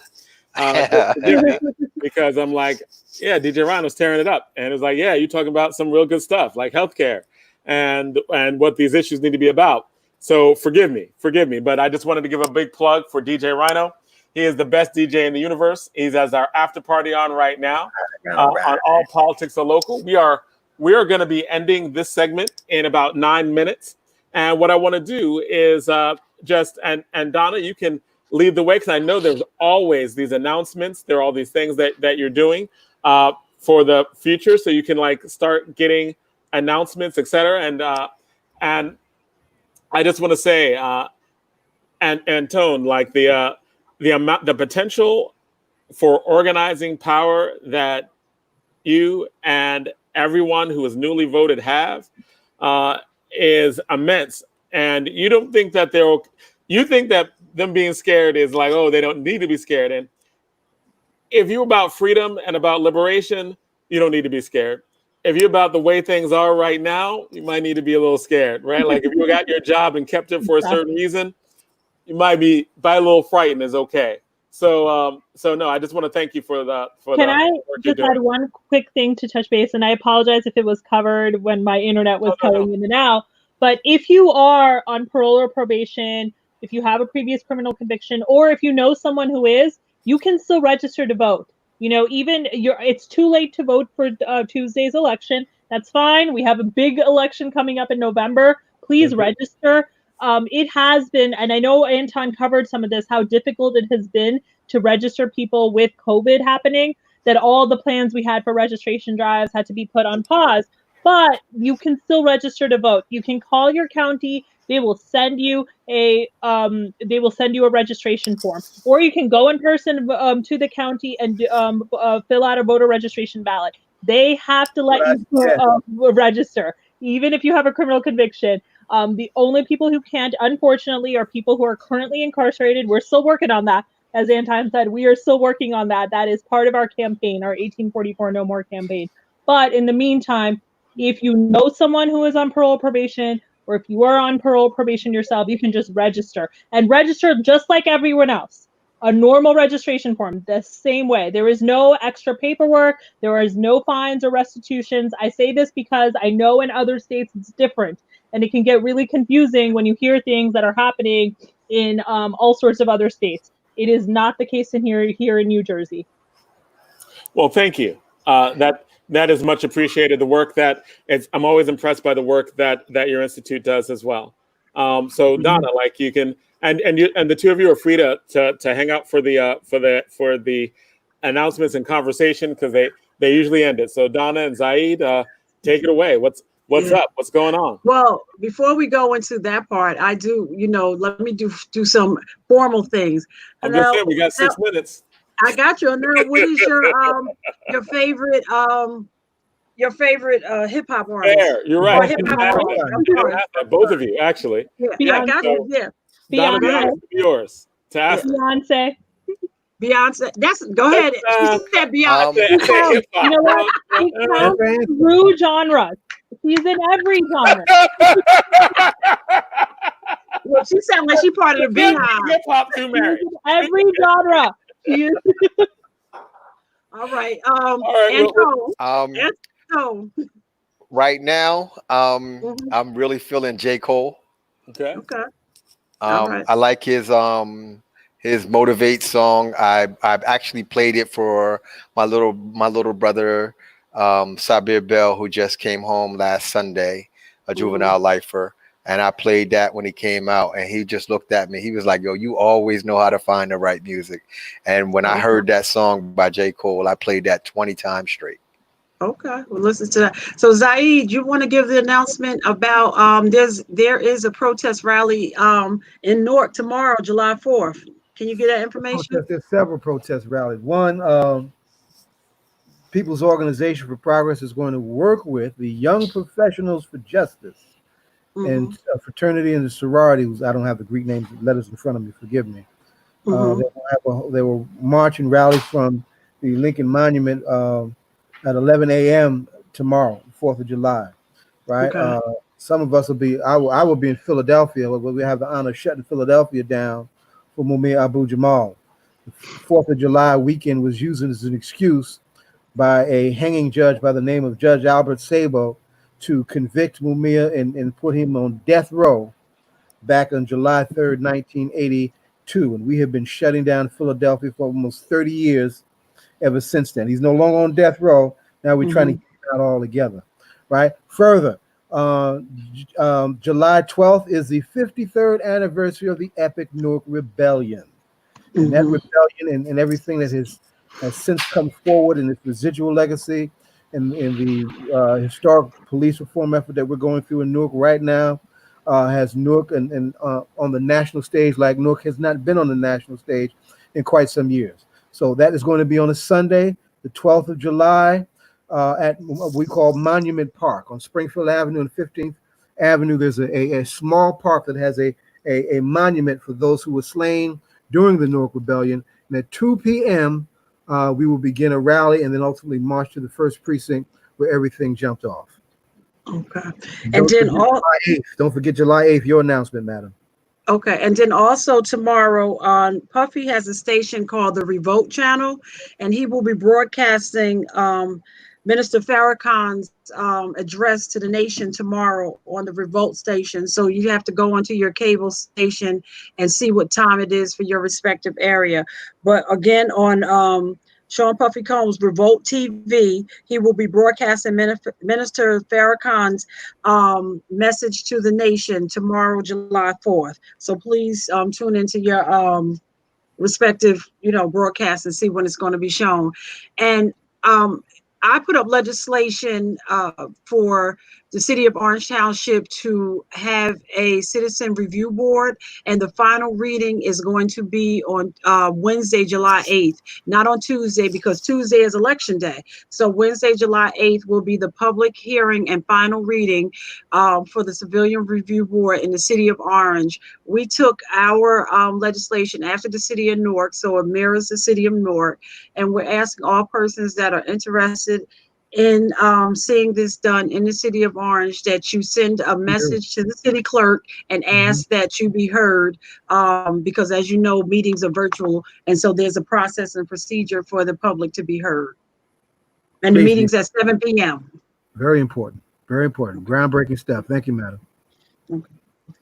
All right. And with that, Antonne, Ms. Henal, do y'all have any announcements that we should know about? Henal, can you give us those two sites where folks can find the polling places on the 7th? Okay. Just restate them. I will link them for you. But if you go on the New Jersey Secretary of State's website, you can, there is that you can find your polling place. You put in your address. They will tell you where your polling place is.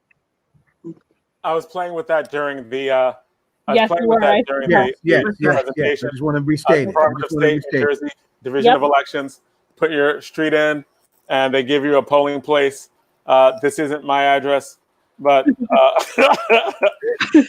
saying, not it. But you can put your address in, and it'll give you where your polling place is. Yeah, absolutely. So we have 1 minute left. And that's it, Jonathan. Make sure you go down to the Hall of Records and vote. You just go to the Hall of Records. That'll be my last.